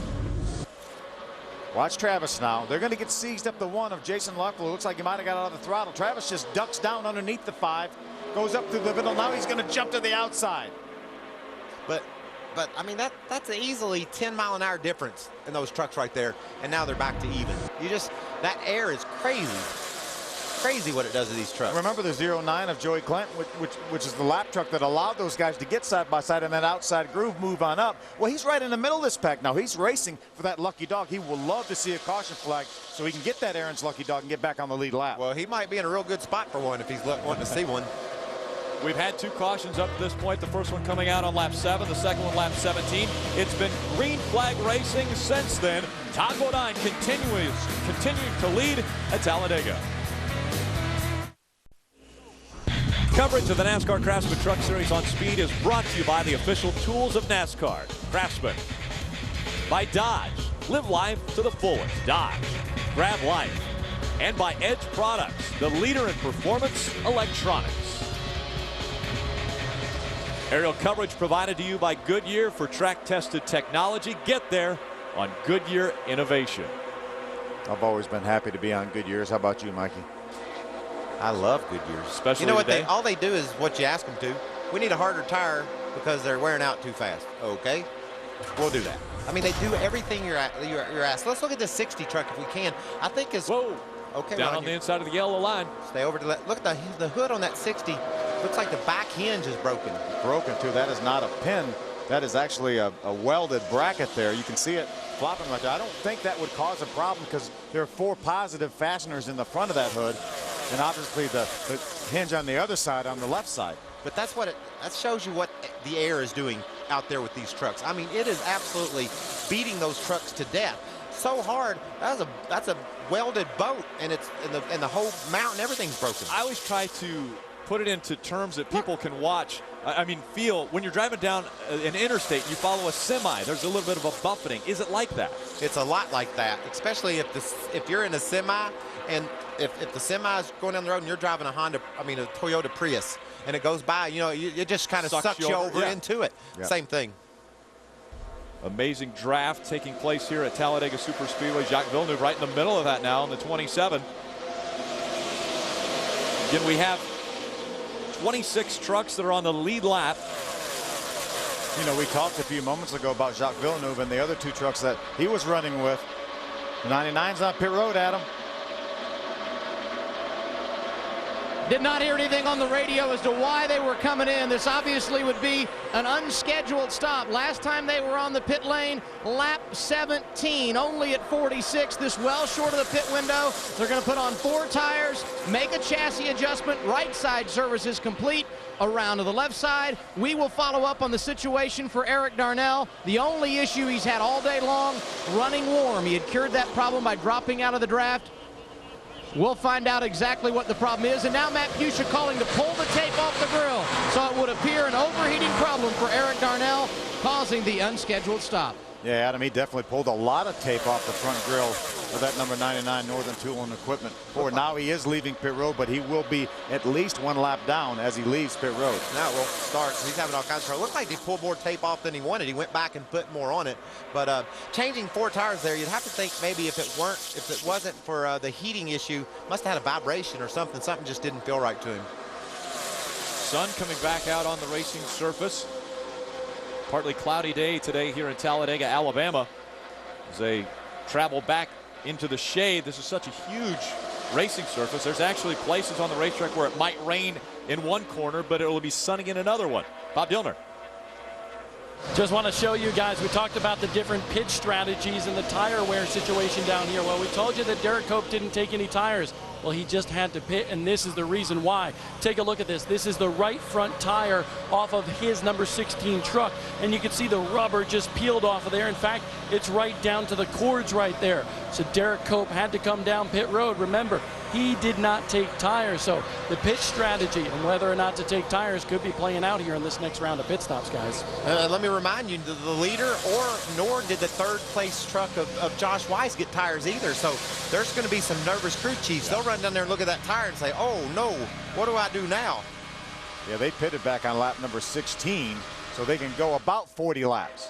Coming up on the start-finish line, Toyota, in celebrating 50 years of doing business in the United States, has come up with a special giveaway. Today they will award our lap 50 leader with $5,000. And right now, Todd Bodine looks like he may be the benefactor of that award if he can hold on to the top spot. But that's Ted Musgrave up to the third spot. That's the furthest those guys up on the outside have been able to get. Can he get a push enough to get there, to get that $5 grand from Toyota? You see him side drafting right there on the 00. Josh Weiss right up against him. See Rick Crawford going to pull in behind the Aaron's Dream Machine to try to push him, keep him ahead of that 9. Josh Weiss looks like he's moving around quite a bit on that racetrack, even though it's just a couple feet left to right. Look at the gap you see there, because the 14 of Rick Crawford got exactly side by side with the 9 of Ted Musgrave, and that's allowed this little gap to form right here. Todd Bodine is going to be able to hold on and stay in front of this pack. And so Todd Bodine will receive the $5,000 lap 50 leader award from Toyota. Wonder if Ted will be as determined now to get back up there. He's like, darn it, I didn't get that $5 grand. I'm going to just relax here for a few laps. No, I think he wants to get up there. He wants to pull that outside line up there, and you were exactly right about that 99. It was a right front tire issue on that 99 of Eric Darnell. And then while they were on pit road, they knew they lost a lap. They just went ahead and straightened out the nose and got their temperature problems squared away. Phil, a little bit ago, we talked about Jacques Villeneuve and those guys losing the draft. When the leaders caught them, it got crazy. I told you when something gets mixed up, those 3 guys were minding their own business. Check this out. Watch the way he gets buffeted around in this replay. And remember now, they were running about 2 seconds slower than the leaders, and there he is wiggling around through the center there, tried to juke to the inside a little bit. Wasn't any room down there. But you see, he didn't make a mistake. That's why I got to defend this cat, man. He knows what he's doing. He's going to learn. He's going to be careful. He's a world champion. Now he's going through the middle right there. Remember, now he's racing to get that Aaron's Lucky Dog. That 21 truck right to the right of our screen for a moment, that John Wood truck, he's also 1 lap down racing to get that Lucky Dog. So everybody's on a different agenda, and sometimes when that happens, bad things happen. Yeah. 2 and 3 wide continuing around Talladega Superspeedway. Look at that. Travis Kvapil on the outside of a 3-wide situation. That high line has not moved yet this afternoon. I bet you if people are at home or channel surfing and they get here and see this mess, they're going to think, what are those people doing? Race must be about over. No, we just passed the halfway point. Or maybe it just started, because all these trucks are all bunched up together. Bob, what's going on pit road? Well, right now, a couple of teammates are pitting right now. Kyle Busch and also the 15 of Baloo Motorsports, Shane Sieg, pitting together so they can draft together. Right now, Kyle likes his race truck. No changes, a fuel-only stop for the 51 bunch. Man, it was hard for those guys to pull out of that mess to pit in order to get that gas that they need right now, because they know, they see any moment things could go bad wrong. And they're like, man, we're going to get a lap down and hate to leave this mess. See, Kyle right now is just leaving pit road at about 55 miles an hour, and the pack now is just at the entrance to pit road. So more than likely that pack will catch Kyle very, very quickly. And go right on by. He'll try to hang on. But what Kyle Busch has just done is he has put himself now in a position where he can go to the end of the race. He will not have to come back down on pit road. They can go anywhere from 40 to 45 laps on fuel, and so it looks like Kyle's going to be able to make it to the end. But that won't help any if they lap him, because then he has to go and be the lucky dog and get in the back. Changes the whole dynamic. It just changes everything up, and those guys are really coming fast. I think they will lap that truck. Look, making a move on the outside. Is he, or just getting some air to that nose? Sprague looking to the outside. Let's see if anyone goes with it. Jack Sprague is going to stay on the outside. He will try to take the lead away from Todd Bodine. Josh Weiss is going to stay down on the inside. Jack Sprague looks like he has it. Oh, he got it right behind him. It's Villeneuve. Into the wall is Jacques Villeneuve. That's a 71. Brian Silas coming down pit road. Looks like maybe TJ Bell is caught up against the outside wall with Jacques Villeneuve. Rockingham Speedway sponsor truck. Andy Hillenberg owns that truck. That is the Heathcliff Cat Litter Ford. TJ Bell, such a good qualifying effort for TJ. You boys just mentioned the fact that if a caution comes out now and Kyle Busch is not still on the lead lap, it's definitely going to hurt him. But he was.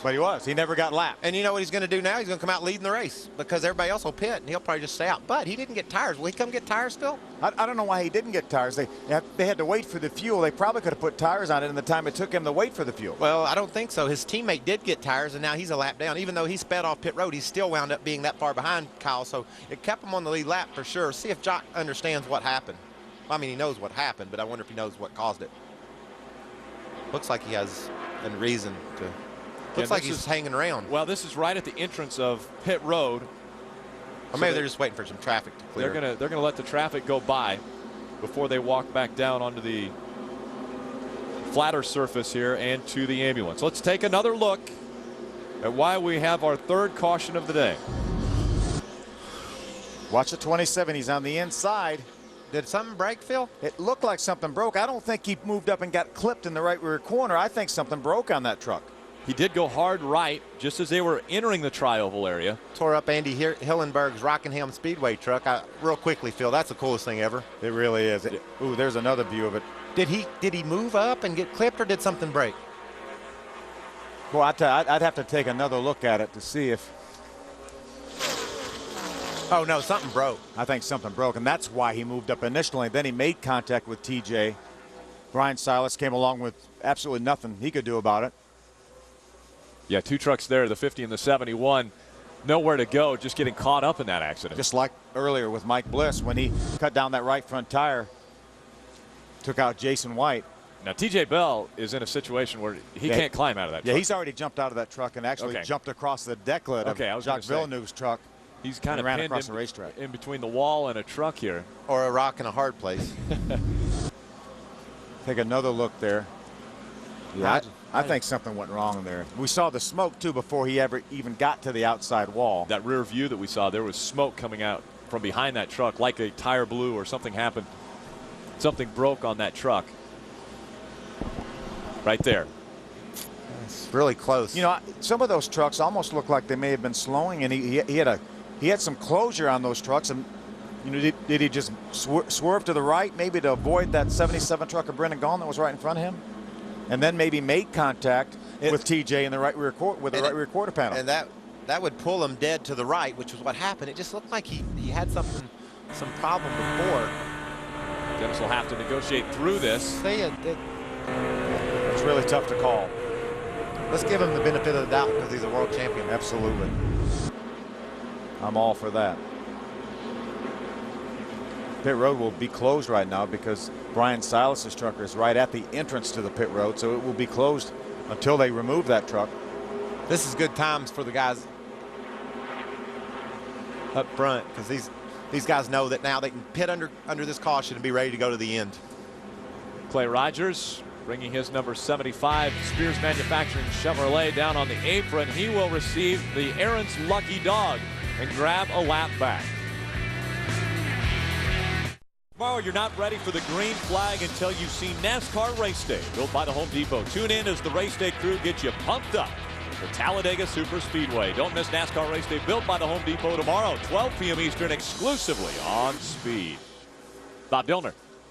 Johnny Benson running in the top 5 right now, but he says that truck is swerving all over the place. So here's the menu. He's going back down on the left rear and putting 2 rounds up on the track bar. It'll be a 2-tire stop for the 23 bunch. Adam? Right side tires for Travis Quapple. They're also going to pull some more tape on the front grille. For Jack Sprague, no tires, fuel only, but you can see they've got out the bear bond. The reason why, they're going to tape over where that hinge broke earlier on the hood that you guys talked about.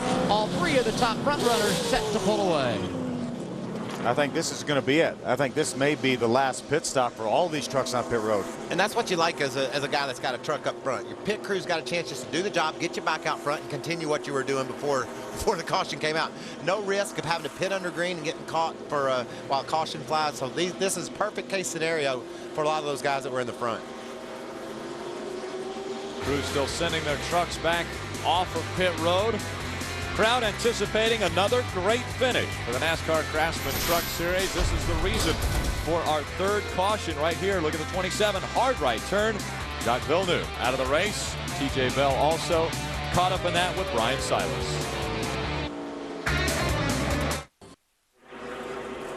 Armor All is giving away $10,000 toward a dream garage in their search for the nation's best auto detailer. Attend the Armor All Do-It-Yourself Dare Contest Thursday in Harrisburg, North Carolina, and enter to win free Busch Series tickets. Go to AA-ownercenter.com/RSVP for more information. Let's take one more look at this accident that took place. Watch right in front of the 27. That's the 77 of Brendan Gaughan. And look at the 5. Look at the closure rate. We had some trucks that were getting ready to make green flag pit stops. I think Jacques came along there so quickly on that 77 that he just kind of moved to the right a little bit and actually made contact with the 71 of Brian Silas, and that turned him in to the 50 of TJ Bell. And I think that's what happened. I don't think anything broke on that truck. He saw those trucks almost stopping in front of him to make green flag pit stops. I'm going to go with you on that, Phil. They were all pitting, and he just didn't realize it. Hey, Craftsman's on the cutting edge of technology when it comes to tools. Today, we want to spotlight another important piece of equipment that Craftsman makes available to all of us in our Craftsman Tools of the Trade.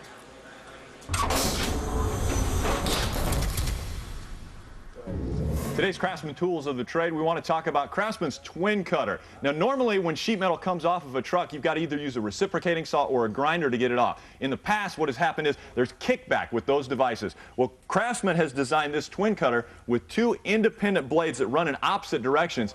And I'm going to show you how it works. David Starr, the driver of the International Max Force Ford, is going to help us out here today. David, we hope we don't have to do this to your truck, but let's show them how handy this device is.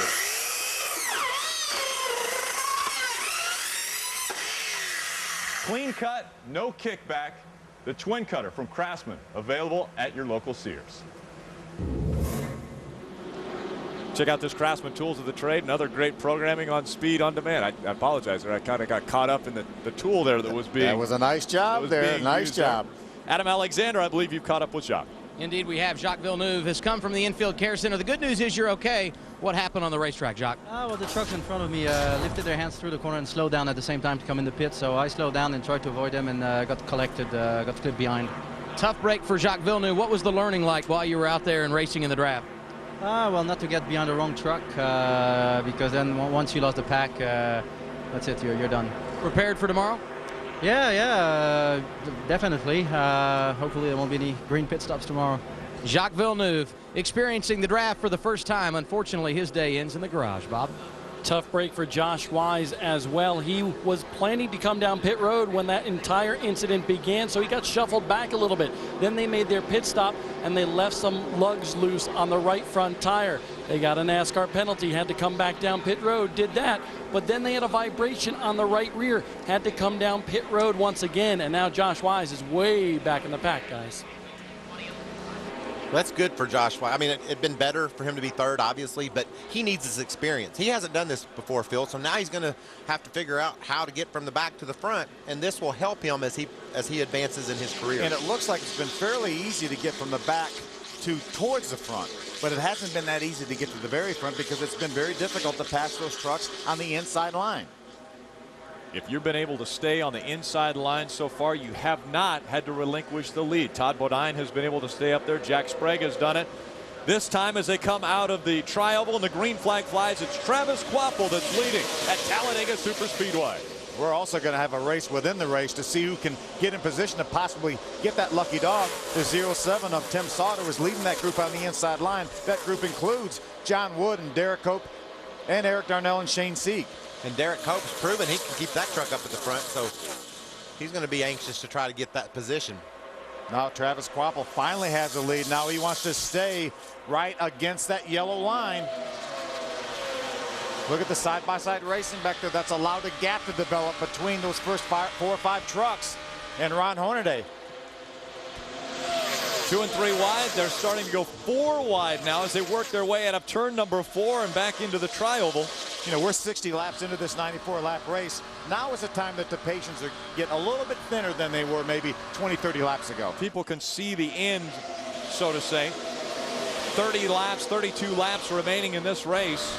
And normally when you hear 30 or 32 laps remaining in the race, you get up on the wheel and you think, all right, here we go. Let's get into position. Let's go for the win here. Pass for the lead. Jack Sprague jumps to the outside. He makes that outside pass worth work with a little help from Johnny Benson. The first time it has happened today, Jack Sprague takes over to the top spot with an outside pass, and we saw John Wood in the 21 make the move up into third. Again, he's a lap down. He's trying to be in position to get that Aaron's lucky dog.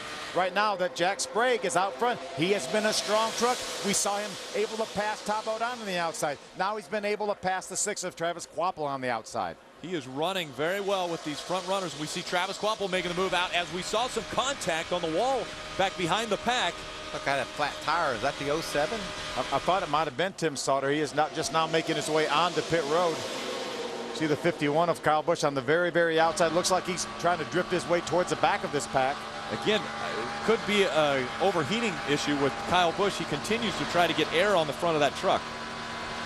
This has been unlike Kyle Busch today. He hadn't really made any ground on anybody. Derek Cope started back there behind him and got his stuff all the way up to the front. Talladega gets by that 6 truck on the inside. Here comes Derek Cope and Ron Hornaday on the outside with a run. 3 wide. Ron Hornaday trying to stay in behind the 16, but the inside line now makes the move. Travis Kvapil, Mike Skinner moving on the inside. That would be the middle. That would be the middle, yeah. But if there's 4 wide, there's really not a middle. That's the inside middle. That's the inside middle. This is a mess. It's like the left center fielder in softball. Now we see teammates Ron Hornaday, Cale Gale, nose to tail. Let's see if they're able to move up. And Kyle Busch towards the back of the pack. There's a couple Toyotas up front right now with Jack Sprague and Johnny Benson. Hornaday's also slipping back toward the back of that pack. See some bump drafting going on. Terry Cook looks like he got in the back of the 5 of Mike Skinner.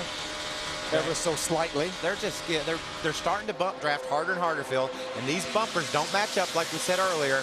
And that is not going to be good. Somebody's going to get a little over aggressive, and it's going to turn a guy around right in the middle of this mess. And wow, it is a mess. Look at that. They're 3 wide and not even using the outside 2 lanes coming off the corner. Chad McCumbee just came off of pit road. He actually came off pit road a little too fast, and so he will have to do a pass-through penalty. NASCAR is letting us know. Yeah, tough break for Chad McCumbee. He had a good run going. He may not be out of it either. Joey Clanton on the inside. Dennis Setzer running this middle line. Right now it's the high line, but normally the middle line that they would be running. You would see trucks on the outside of them as they have gone 3 wide. This down the backstretch, looking right at the front end of these trucks.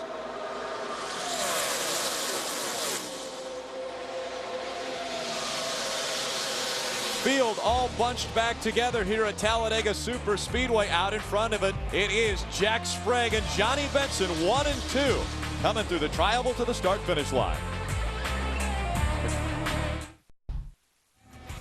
Welcome back to the Mountain Dew 250 from Talladega Superspeedway. Our 4th caution of the day has come out. It's for debris, and that debris actually a side window.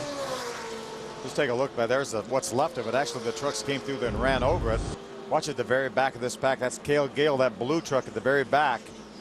This side window, which NASCAR requires here on these trucks at Daytona and Talladega, blows off. That caused a caution flag. And now Cale Gale will have to come to pit road and have to replace that. He will not be able to stay on the racetrack without that side window. And he's not going to put that one in there. No, he needs another one. And sometimes it's interesting to see who's prepared for what.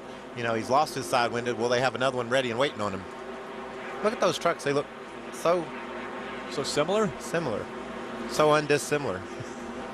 Undissimilar. I believe Phil used a word earlier that confused you.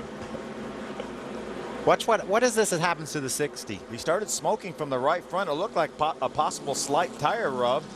He stayed on the racetrack and actually kept the lead. You might wonder if that. That's. We wonder if he's going to come down pit road. We know that his team is aware of that. Watch this now. You see the smoke from the right front there. Could that be a brake caliper giving up?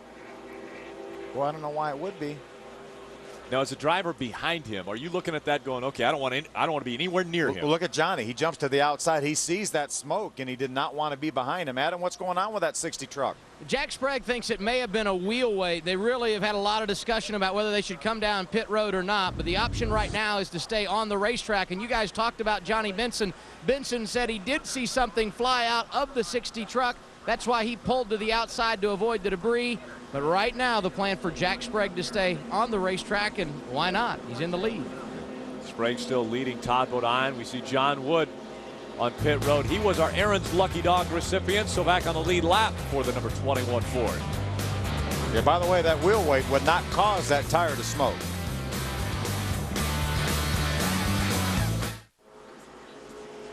Whether you're going to the race or watching from home, get the most from your NASCAR weekend on SpeedTV.com. Get the inside scoop and the breaking news as soon as it happens. Log on to SpeedTV.com, keyword My Race Day. Bob Dillner. A lot of guys talking about where they should be on the racetrack when we get going again here right now. And everybody seems to think the low line is the way to go. Here's Johnny Benson's radio communication with his spotter and crew chief, Trip Bruce. All right, Rocky, if we're setting fourth, what I saw, from what little bit I could see, the top 4 guys were never challenged on the outside, so we're probably just better off staying in line on the bottom, correct? Exactly. That's exactly right. And when you said you weren't sure which line was better at the time, both the times you got locked on the bottom and stayed there, it ended up being a much better place to be. Johnny Benson running 5th right now, but honestly, I spoke to Trip Bruce this morning, and they really didn't expect to be up there, up front where they are right now, because this is a very big downforce truck. It was built for Daytona, and they didn't think they needed as much downforce here, but it's playing into their hands here late into this race, guys. Yeah, I think downforce can be a friend here, especially when you get a lot of laps on your tires late in the run. And you saw the way that wind's blowing these things around to help you can get to stay stuck to the road. Take a look at this. As they run now, Skinner with a 48-point lead over Ron Hornaday. Coming into the race, it was just 3 points that separated the two. It says in the Bible somewhere that he who is first will be last and he who is last will be first. That's all going to happen between now and the end of the race. So that piece of graphic there is not relevant to what's going to happen, because it's going to get crazy. These guys are going to start making that outside line work. You watch. Absolutely. We've got about, what, 25 laps to go here. And we're reciting biblical scripture from the booth. The green flag back out as Jack Sprague leading Todd Bodine, Rick Crawford, Mike Skinner, and Johnny Benson. Look, all these trucks want to get to the bottom. Todd Bodine actually is going to stay to the outside, maybe battle that 60 truck for the lead. Now Rick Crawford's going to come with him on the outside, then going outside, 3 wide. Here goes Rick Crawford to the high side. He tries to take the lead away from Jack Sprague and Todd Bodine. Can he make the pass? He's got help on that outside line. Rick Crawford knows how to do it. He won in Daytona back in 2003, and he's got the lead. Crawford and his Ford out in front of another Ford, Eric Darnell, right behind him as they work together. Eric Darnell a lap down, though. Yeah, he wants to be up there in position like John Wood was to get that Aaron's Lucky Dog. He wants to stay up there. Look, Jack Sprague looks to the outside. Sprague looking to the outside, has no help, though. Nobody out there to give him a shove as he is looking for some help, and Johnny Benson kicks out of line, and he will try to come to the back bumper. Those two worked together at Daytona earlier this year. Yeah, they finished 1-2. Remember, Johnny was the guy talking about staying right on the bottom of the racetrack, and now he's on the outside. Adam. And you look at the leader, it's an Alabama boy, Rick Crawford's Mobile native, and we talked to him this morning about racing at Talladega. We said, was this your inspiration growing up as a kid to become a racer? And he said, not really. It was beyond my wildest expectations to race at a place like Talladega or Daytona. But he's got that win at Daytona and looking to add Talladega to his racing resume as well. He's got to look to his right now, though, because the freight train is coming once again, and Toyota Tundras are making the move. That smoke rolling out of the right front. Jack Sprague has been able to make the pass. Johnny Benson follows him there 1-2. That truck's still smoking out of the right front. I think it might be some sort of oil leak. Maybe a oil line has come a little bit loose and it's coming out that right front fender. You have to believe that all the drivers behind him, you see, look how tight they are, 3 wide. Derek Coates going to be buffeted out to the outside. Todd Bodine's on the outside of the 5 of Mike Skinner. Now he's got a little bit of room, and here comes Kyle Busch. How about Kyle Busch right on the back bumper of Todd Bodine as they go down the backstretch. Look how much racetrack is over there to their outside. They're not even using. They don't need that. They're only 2 wide now. They'll go 3 and 4 wide when they need that track. Adam. And we're talking a lot about Jack Sprague and that right front fender. And under caution moments ago, Todd Bodine was riding behind Sprague, and he said it looked like he had a front fender brace that was bent, perhaps causing a tire rub. He was planning where he would go should the tire go for Jack Sprague. So perhaps that's the issue for Jack. Jack has been quiet on the radio since we went back green. We'll continue to monitor the situation here. Michael, we know where he's going to go if that tire goes. Yes, more than likely, if it's going to blow, it's going to blow in the corner. He's going dead right. And if you're over there to the right of him, you're really going to know where he's going. Now, one of the things, under caution and when they were running slower, there was no smoke. So when this thing settles down, it looks like it is getting some sort of rub. So maybe it's a tire brace or a fender brace that is rubbing on the tire. I don't see it lasting all the way to the finish. It goes up the hill a little bit there. That couldn't be planned, was it, Phil? It didn't look like it. I would think he would want to stay right on that yellow line. Johnny went up there with him, and it's going to allow Mike Skinner to get a little momentum. He's coming in the pit. Oh, problems for Jack Sprague. He's going to slide in front of the field. Right into the trioval they go.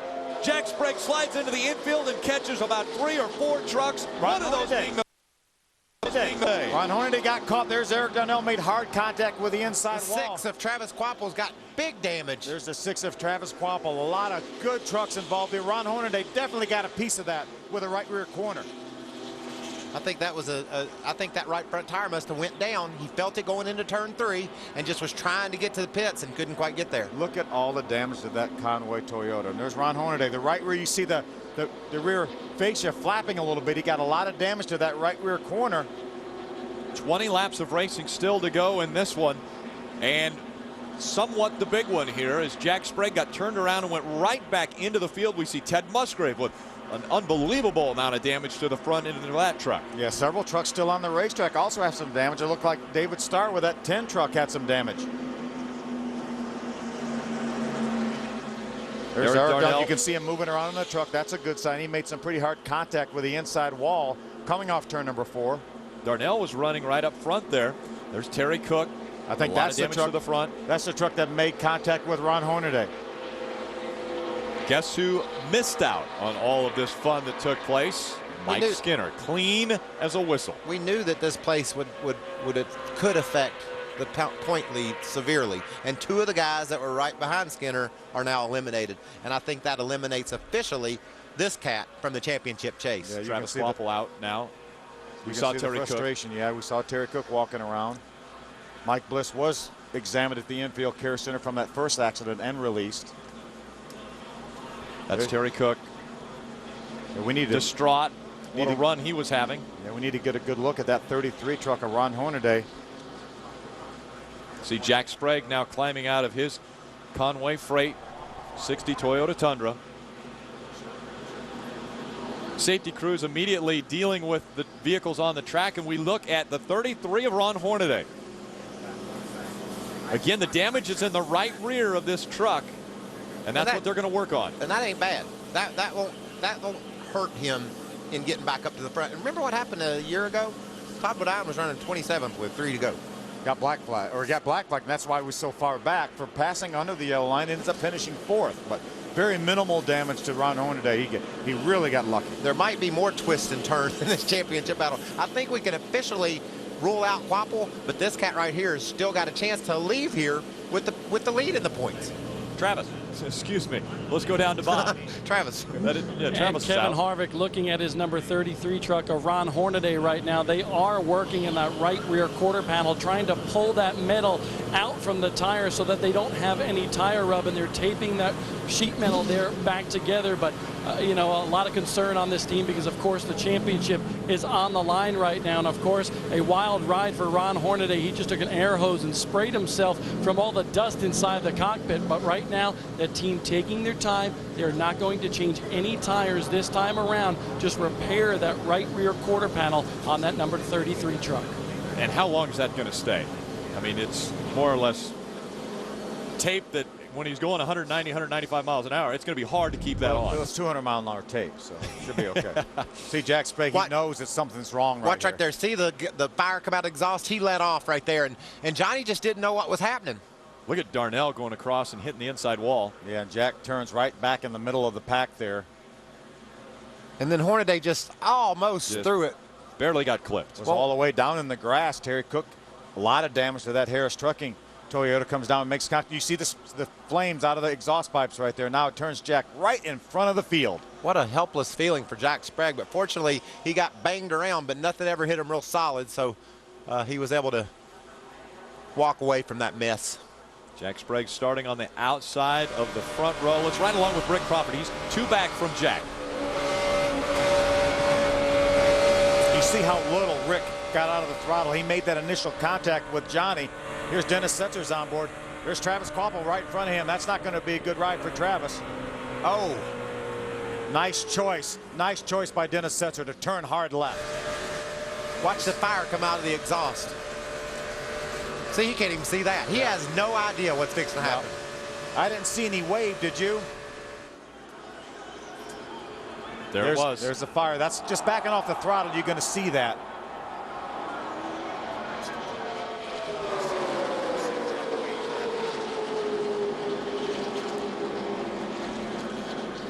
Let's go down trackside. Jack Sprague's with Adam Alexander. Yeah, the good news is he's okay, man. If this isn't your season in a nutshell, I don't know what is. Tell us what happened, Jack. Well, about 15 laps prior to that, I heard something slam the bottom of the truck, and I picked up a vibration instantly, but I thought, well, I just lost a wheel weight. And maybe I did. But right there, everything was fine. I got in the middle of 3 and 4, and the chassis got on the ground real hard. You know, one of the front tires went down. So I kind of went up in the middle of the racetrack, pulled it back down, and he was yelling, I got a flat, and I was trying to get in. And the guys behind me had nowhere to go. I hate it for all them guys. I mean, I didn't have enough hands to wave them off because I was trying to save the thing, and just got run over from behind trying to get in the pits.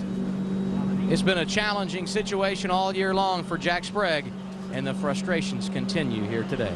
Yeah, here's a replay from Johnny Benson's on, but remember, we heard Jack watching the back window here, but what Jack just told us, he didn't have time. He was trying to save that truck. He didn't have time to wave Johnny off. Right there is when he gets out of the throttle, trying to get pit road. Johnny makes the contact and turns Jack around, but he didn't even have time to wave. And you know, he was in a position to win this race. That little bit of wisp of smoke out of the right front fender, that wasn't enough to bring that team to pit road to say we might lose a tire. You would have thought it would be just fine, but we saw for 10 or 15 laps, and that tire just wouldn't take that rub. But it was enough to knock him out of the race. Fifth caution of the day has come out, and it is because of this accident that took place as they came out of turn number 4. Sprague was going to move to the inside, try to get on pit road. Had a little help getting turned around, and then melee behind him. We'll be back. Green flag will come right back out from Talladega. Welcome back. Still under caution here at Talladega Superspeedway. It was the 5th caution of the day, coming out on lap 74 of a 94-lap race. This 2.66 mile Superspeedway. Letting him know one more time around. We'll go back to green flag racing. Another truck that was caught up in the accident, Ted Musgrave. He is with Adam Alexander. And disappointing, obviously, for Ted Musgrave. You guys had a solid run going. What'd you see, Ted? You know how it is. It gets towards the end of the race, and you got the guys that are running anywhere from 10th to 15th to 20th. You got to make some desperate moves, you know, just bumping. The thing is, if everybody's on the very bottom, you can't pass, make a show out. So everybody tries to make a second groove, and I was trying to do that. It's just there's so much grip. You got to be on the bottom and just stay in line. I like better racing. I like 3 wide. So we were in the middle and got wrecked because just people bumping into each other. That's all. That's Ted Musgrave in the garage to Bob Dillner. Travis Kvapil came into this race with dreams of a championship, but his worst nightmare happened. What happened out there, Travis? I don't know. We were just, I tried to get to the front all day long. I got there at one point and didn't have any help to get to the front. So I was just content to just ride on the bottom groove because you don't know what's going to happen in the last 2 laps. And I know that 60 had a tire up for a long time. And I don't know if it was him, but it looked like to me somebody was trying to get to pit road and they just stacked up. And I don't know, you should be able to get to pit road here pretty easy, driving it all the way around turn 4, especially in these trucks. They got enough drag to, you know, you can get down out of the way. But it looked like maybe he just, you know, got run over basically, or didn't get out of the way or whatever, and just stacked everybody up. Frustration builds for Travis Kvapil. His hopes of a championship possibly gone, guys. Again, Travis Kvapil caught up in this incident. Jack Sprague leading the race. Had a tire going down, tried to get to pit road. Unfortunately, was not able to motion to Johnny Benson. Not that it would have been enough time for Johnny to avoid him, because they were stacked up so deep right behind him, but unfortunately caused this giant melee coming into the trial. But that behind us, we got about 15 laps to go, and it's going to be crazy. Did I tell you it's going to be crazy before the last restart? I think you made a comment earlier about it potentially could be crazy. There are still enough trucks for it to get that way yet. And I think Hornaday will be back. Did anyone ever count out Kyle Busch? Because right now Kyle Busch is running 3rd. Green flag back out to Mountain Dew 250 back underway. Mike Skinner looking for those 5 bonus points, got them as he went by the start-finish line after that accident took place. There's Rick Crawford right there. He's following that 75. Ooh, Rick's going to lose a spot or two. There's Mike Wallace at 0-3. There's a 47 of Regan Smith. You see that Spears Chevrolet up there? That is Regan Smith. That's a backup truck. He qualified 12 miles an hour slower than our pole sitter, Todd Bodine, and he's racing up in the top 10. He's got her warmed up now, though. She's going to town. But they're going to run out of room. Dennis, I don't think there's any room right there, Dennis. Thank you. Thank you for backing off. Glad that was. Oh, trouble, problems. We got problems on the racetrack. It looks like the 00. Yes, it's Josh Wise in that 00, the Aaron's Dream Machine. Yeah, the 40 of Jack Chaffin was on the bottom. Those guys were just bumping each other. They were in a bad spot. Everybody that was back there was bump drafting so hard that it had to go bad. Chad Chaffin also involved here at number 40. Chad makes his way to pit road here. 14 laps to go. A lot of damage to the Aaron's Dream Machine. Let's see if we can take a look back at what caused this. This was going in turn number 3. Again, behind the pack. 4 wide, 5 wide, 5 wide. You know, we heard Dennis Setzer let off because he didn't want to go in that hole. Josh was committed to the outside of Dennis, and Dennis moved up, and they crashed. 4 wide. It was 5 wide. It doesn't seem to work here at Talladega. Look, it was 5 wide, and obviously there wasn't enough room for 5 wide. And unfortunately, Josh is going to pay the price there along with Chad Chaffin. But sometimes it works, and that's why they keep trying it. Bob Dillner. Difficult break for Josh Wise. Was having such a good run, then the problems on pit road, and then they had been suffering from a vibration in the right rear, guys. But basically he came on the radio there and just said, hey, we ran out of room. That is a great observation. Yeah, that's an understatement. But again, hey, we're 14 laps to go in this race, and people are battling for position all over the racetrack. The guy running 15th wants to be 14th or 13th. The guys up front want to gain positions. Now, Michael, with these 2 trucks, a little bit hobbled, are there still enough trucks for it to get crazy? Yes. You have to believe me on this one. There's also still enough time for Ron Hornaday to drive back to the front and change the complexity of this crazy points battle. 2007 points championship on the line. Ron Hornaday moves towards the front. Josh Wise has problems on Talladega Superspeedway. We'll be back for more racing after this. There's still plenty of tickets left for the Subway 500 at Martinsville Speedway on October 21st. Log on to racetickets.com to get yours now. Make sure to tune in the day before. Obviously, we have qualifying for the trucks. Yeah, absolutely. And a big truck race at Martinsville. Every race more important as we close in on the final few races of the 2007 season. Coming into this race, it was just 3 points that separated Mike Skinner and Ron Hornaday. Hornaday has had some issues he's had to deal with today, but still definitely in contention as he runs 10th in this field. Mike Skinner out in front of the field. We talk about beating and banging at Martinsville. Well, I didn't realize we were going to beat and bang at Talladega, but you see all the damage to a lot of these. You had to expect we would. Maybe just a hint of a suspicion that we might. I think Skinner was real fortunate in that. I mean, he just had committed to the outside, and I'll be darned if the guys on the bottom didn't have a crash and he got the lead out of it. That's how you win a championship every now and then, when things just sort of fall your way. It's about time to find out who your friends are in drafting. Mike Skinner, Todd Bodine, Kyle Busch, Clay Rogers, and Mike Wallace are your top 5 as they restart here at Talladega Superspeedway. Remember that 0-3 of Mike Wallace, who just jumps down to the inside right in front of the 14 of Rick Crawford. That is a teammate to that 30 truck of Todd Bodine, but it looks like that Todd Bodine and Mike Skinner are teammates right now. Well, we've seen Mike Skinner and Todd Bodine fight for a race win and actually take each other out of the race. Adam. And during the long caution period, Todd Bodine and Mike Wallace had words about working together. Mike Wallace saying, I want to work with a 30 and help him, but he's got to do a little bit better job working with me than he did earlier. And right now, Bodine needing not much help as he pulls to the outside lane. He's the new leader. To Bob Dillner. Well, Kyle Busch just got shuffled back there. He lined up 4th on that restart, but look out for him, guys. He said, guys, we're just waiting. I'm going to draft up and take a look at the run that he's got there on the outside, just like he has all day long. Kyle Busch very strong. He said he was going to wait for the end of the race. Now here he comes. Apparently this is the end of the race, boys, because they are all jockeying for position as they go down the backstretch. 3 wide once again, battling for the lead. This is going to be synchronized driving, but they've got to make it 25 miles from here, Phil, and I don't know if you can drive this way for 25 miles. We saw it last year. Ooh, they're already making contact. The 14 and Rick Crawford gets real wiggly in the middle. Almost sideways is Crawford as he works his way through 3 and 4. Again, 2 and 3 wide as they come out of turn number 4 and head to the tri-oval. Look, just about everybody on the racetrack is right there in that pack. And just about everyone in the grandstands is on their feet watching the trucks make their way around this 2.66-mile super speedway. Kyle Busch is trying to get a run on the outside. Look at him, 3 wide right there. There's the 75 truck right there, Clay Rogers. There's Matt Craftsman on the inside, the 88. Not a lot of real estate here as all of the trucks are fighting for position. It's Todd Bodine, Mike Wallace, Rick Crawford, Ron Hornaday, and Mike Skinner were your top 5 the last time they went by the start-finish line. Well, right now, Mike Skinner's 2-3 spots ahead of Ron Hornaday, and it was just the opposite a minute ago. Adam Alexander. The word for Mike Skinner, stay on the inside. They've been telling him on the radio they're backing up on the outside lane. You need to be patient and stay where you are. Skinner currently riding 4th in line as Todd Bodine leads the field.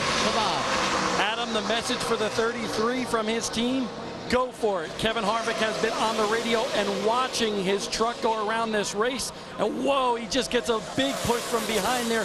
But they told Ron Hornaday, go for it because we got nothing to lose. Just a championship. I mean, it came in only 3 points back for that championship.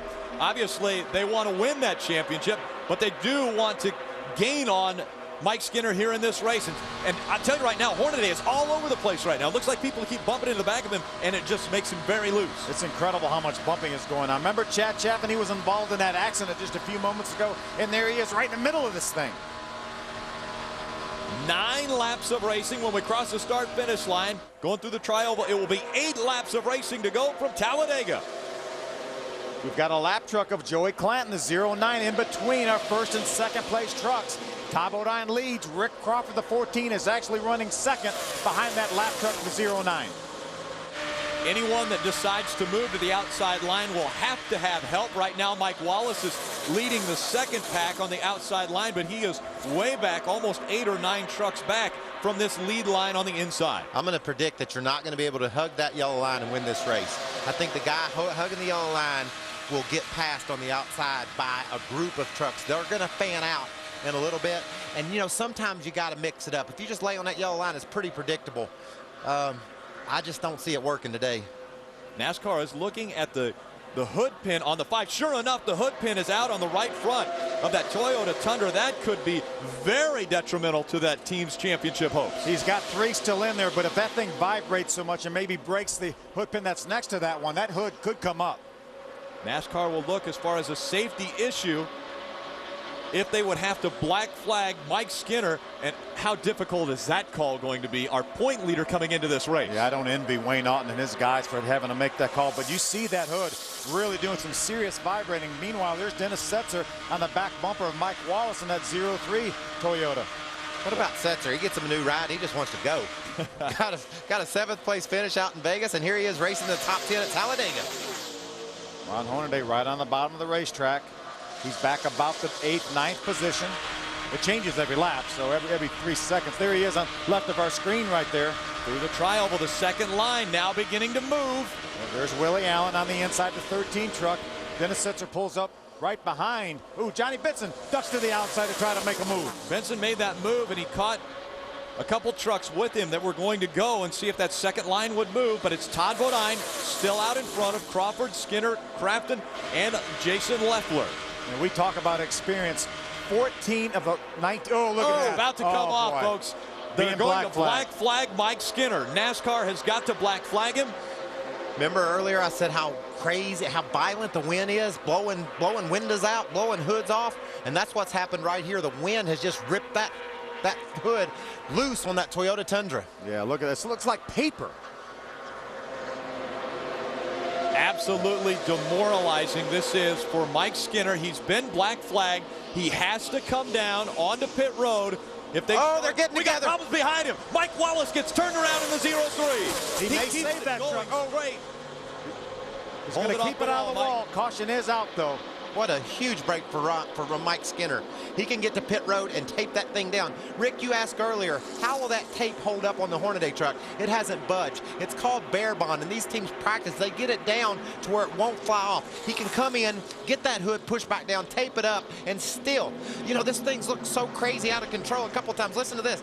A minute ago, Hornaday slid through the infield. He's out of it. Now Skinner's going to the pit road. He's out of it. But no one's out of it yet. What's going on, Adam? What are they going to do? They got a plan? Yeah, well, they were already actually planning to come to pit road if, in fact, NASCAR did black flag him. Once the call came out, they put the plan in place. They had the bare bond already and set to go. And then once the caution came out, it was almost like they were celebrating having won the race, knowing they could do it under caution instead of under green.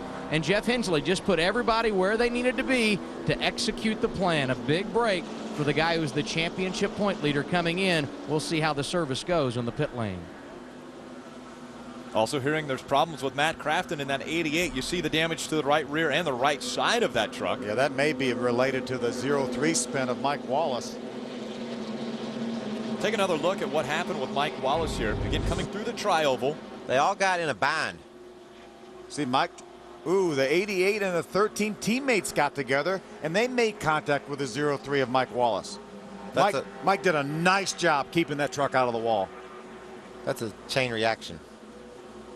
Now, Mike Wallace will be able to come onto pit road, change 4 tires, and get right back out there, and he'll be in the hunt for this thing once again. Watch right here now. What? It appears we're going to have a green-white checkered, and we know that that's enough to go from, what, 27th to 4th? Yep. So Get top of 9. Do it. Don't think anybody's out of this deal. Good view right there out of Rick Crawford's on board. You see the 0-3 of Mike Wallace spin down to the apron of the racetrack. I'll tell you today, though, the furthest anyone is going to be able to go from back to front is going to be 18th, because there's only 18 trucks on the lead lap. And right now, scored 18th is Mike Wallace. Then you only need a lap and a half to accomplish that. You don't have to go as far. No. We see Mike Wallace coming in. He's going to get 4 fresh tires. Again, he slid across the racetrack sideways, flat spotted the tires. They're going to check out the left rear because that's where he had contact made. Make sure he's okay and send him back out on the track. Yeah, you would think that maybe new tires may be an advantage. It's not really going to be much of an advantage here because these tires have so much grip. This racetrack's such a great paving job that it's really not going to be an advantage. But he has a fast truck, and we know they're going to get 3 wide, 4 wide, 5 wide, maybe even more down the backstretch. Wide. So we've seen 7 wide. There can be a lot of positions change hands here in these last 2 laps. Right now, the person who would like no positions to change would be Todd Bodine. Todd Bodine is currently leading Rick Crawford. Mike Skinner was scored as 3rd, but he will have to come onto pit road. Travis Kvapil back on the racetrack, and he's going to have to maintain, well, it really won't matter. He's going to ride around on this caution. Yep. He'll ride around on the green-white checker, and he'll actually get a couple more laps. And he won't be able to run long enough, really, to get black flag for running too slow. But here comes Mike Skinner, Adam, coming down pit road, coming to you. Yeah, and the original plan was bare bond only, and Jeff Hensley, the crew chief, just told him to get out some pins to snap over the hood. So they are going to go to work on this machine. Tough break in a way, but if they had to do this under green, the time they would have lost would have really, really killed them. Doing it under caution going to be a huge advantage, and then they'll have an opportunity to make up some spots once they go back out onto the racetrack. There's going to be 1 to go at him right now, so they have to get that work done. They don't have quite as much time as they would have. And it's really important they get it done right so that he can make 2 laps, because he can charge from the back to the front if the thing doesn't blow back up on him.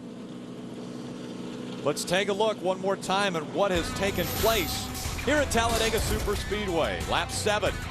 It was early on a 2-truck incident. 4 of Mike Bliss and the 7 of Jason White getting caught up. Another look at that accident. A hard hit there as Bliss cut a tire and moved hard to the right. And if you're at home, it hurts as bad as it looks like it would.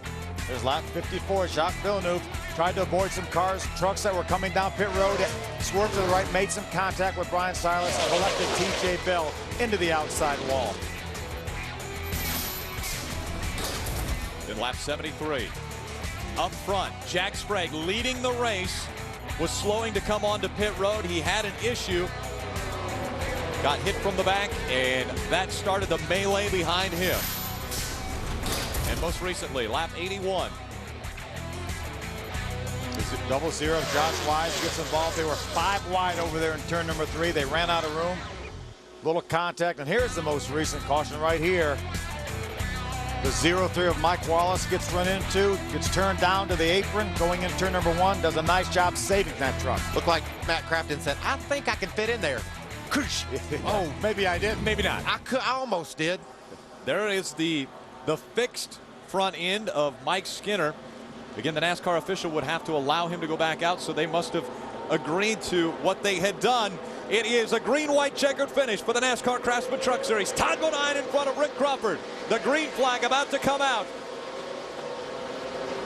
Bodine, Crawford, Benson, Leffler, and Setzer, your top 5. 2 laps of racing to go. If Rick Crawford can do anything on this restart with Todd Bodine, this may be the best time to do it. You see trucks all over the racetrack, underneath the yellow line, everywhere else. Trucks are going to have to work together if they're going to try to get by Todd Bodine. Rick Crawford will have to have help from Johnny Benson. Can he get help from another manufacturer? We're going to find out very soon.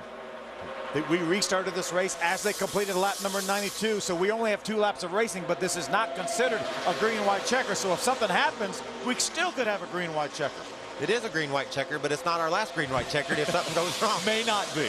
But if they get back here to this white flag, it's official, and these guys are going to flare out.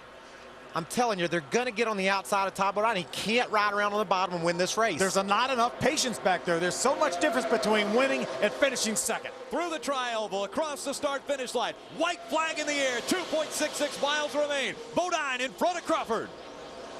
Here's Kyle Busch. He jumps to the outside. He's going to try to make something happen, and nobody is going with him. Nobody goes with Kyle Busch as he moves to the outside. Will they try to make the move coming out of 2? Will they fan out and see if they can get by Todd Bodine? What's Rick Crawford going to do? He's right now in second. Todd Bodine's our leader. Crawford is going to wait till the last minute, it looks like. Still single file through turn number 3. Rick's going to move up, try to get a little momentum. He needs to create a little bit of a gap to get some momentum. This is it. Will Johnny Benson give Rick Crawford any help as they come through turn 4? Into the tri-oval they go. It's Todd Bodine. Now Johnny Benson looks to the outside. Here comes Rick Crawford. As he goes to the outside, it's Crawford on the outside. Bodine, and they go across the start-finish line. Bodine by 14 one-thousandths of a second in front of Crawford. What a great finish. It almost looked like they may have waited too long. He got oh so close. Johnny Benson moved to the inside. They do not like to cross the start-finish line 1 and 2 wide on these super speedway. 3 wide is the way to go. Great job. That was crazy. You guys are awesome. That's what it's all about right here, boys. Enjoy it for a little bit because we got to go get ready to go to Burnett Martinsville. Mike Hillman Jr. there saying, hey, nice job, guys, but don't celebrate too long. We've got to worry about the next race. He tried to stay dead on that bottom, but Johnny Benson said, I'm going to move you over. He won the race by staying on the bottom. But what a great finish. These guys fan out, but they don't fan out to what might have been just a little too late. See, Johnny jumps to the inside. Todd leaves him a little bit of room. Here comes Rick Crawford on the outside.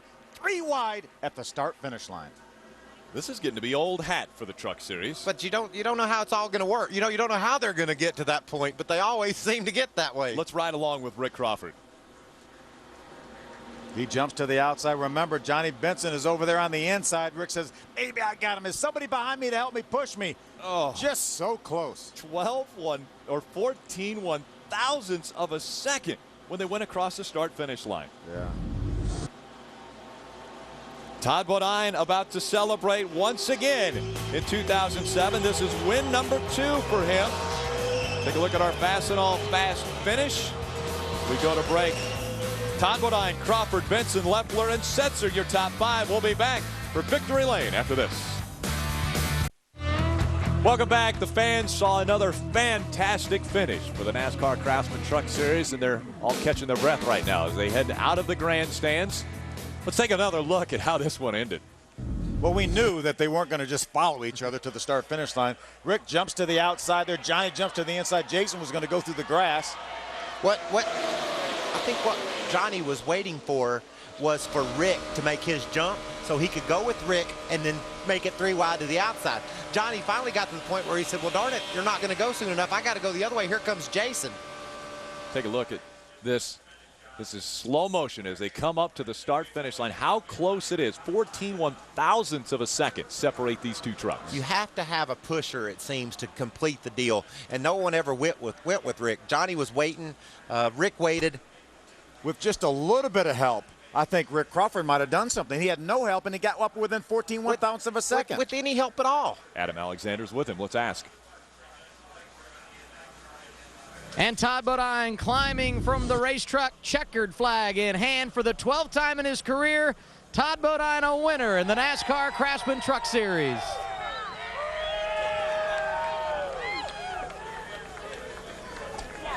It was an entertaining day at Talladega, and when the smoke clears, you are a winner, my friend. How does it feel to be a victor at this place? I can't believe it. I've run so many races here and been in that kind of situation at the end and never got it done, got shuffled out or whatever happened. We just got a great truck, this Lumber Liquidators Tundra. These guys built this thing.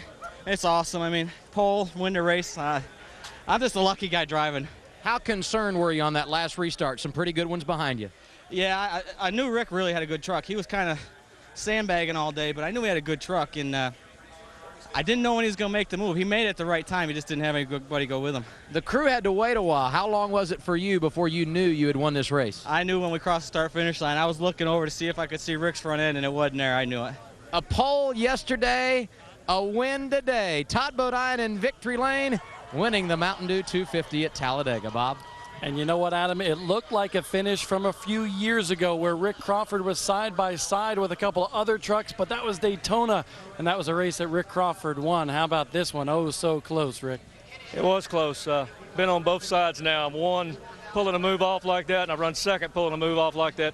Talladega is just a little bit different for the Ford Power Stroke Diesel by International, and this Ford F-150. We need to make that move late in the tri-oval, and did to slingshot around him, but missed it by about 4 feet. And congratulations to Todd Bodine, great racer. Should have won here last year, and maybe got what he deserved today by winning. And we had a great run today. My hat's off to Cowboy Stall and everybody. What a great race here in Alabama, my home state, for the Speed Channel. How about that? Hey, were you looking for Johnny Benson to pull out sooner to try to get a push from him? Nah, Johnny's going to help Todd, or try to beat Todd. So I knew I was home alone, and but you know, what a great day. I was actually looking for John Roberts because I thought we was going to win. I'd be on the show in the morning. So, but anyway, second ain't too bad. Second ain't too bad, and another exciting Craftsman Truck Series finish on Speed.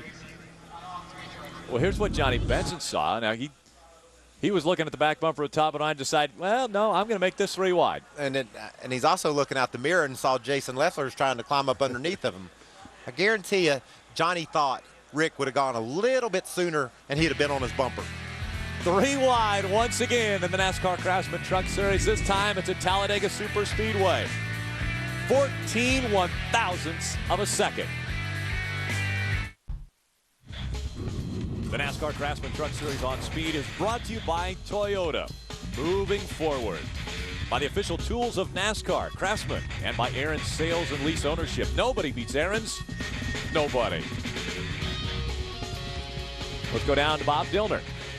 Well, take a look at this, guys. This truck right here looks like it just ran Martinsville or Bristol, not Talladega. This is the front end of Johnny Benson's truck, and part of the reason why maybe you couldn't have tried to pull out and pass those top 2, right? Yeah, that's not from bump drafting. That's just when Sprague blew up. But I mean, our Toyota certified used vehicle Tundra is pretty good, and Trip Bruce and guys did a great job. And right there at the end, I was like, when they did that one restart, I was like, guys, this thing will not move. I said, we need to do something. So we came in, didn't really want to do it with one to go, but Trip said he could get it fixed, so we put a bunch of tape on it. Most of it didn't stay, but I pretty much had to stay in line until that last little bit. I'm sure the 14 wasn't going to go early. I couldn't go early. I didn't have anybody strong enough to push this thing right at the moment. So I just waited till the end. It would have been cool to be able to get by Todd, but just a little bit short. Ended up third, but it had to be a great race for the fans for sure. It doesn't look good, Adam, but you know what? Good enough for a third-place finish for Johnny Benson. It wasn't exactly picture perfect for this guy, Ron Hornaday, either, but his 18th top 10 of the year. You've got the points lead back. Talk about your wild day, another top 10. It was wild. I didn't know if I was going to run to the back or in the front, but I tell you, all the guys are great on this Camping World Chevrolet. It's so awesome to drive something like this.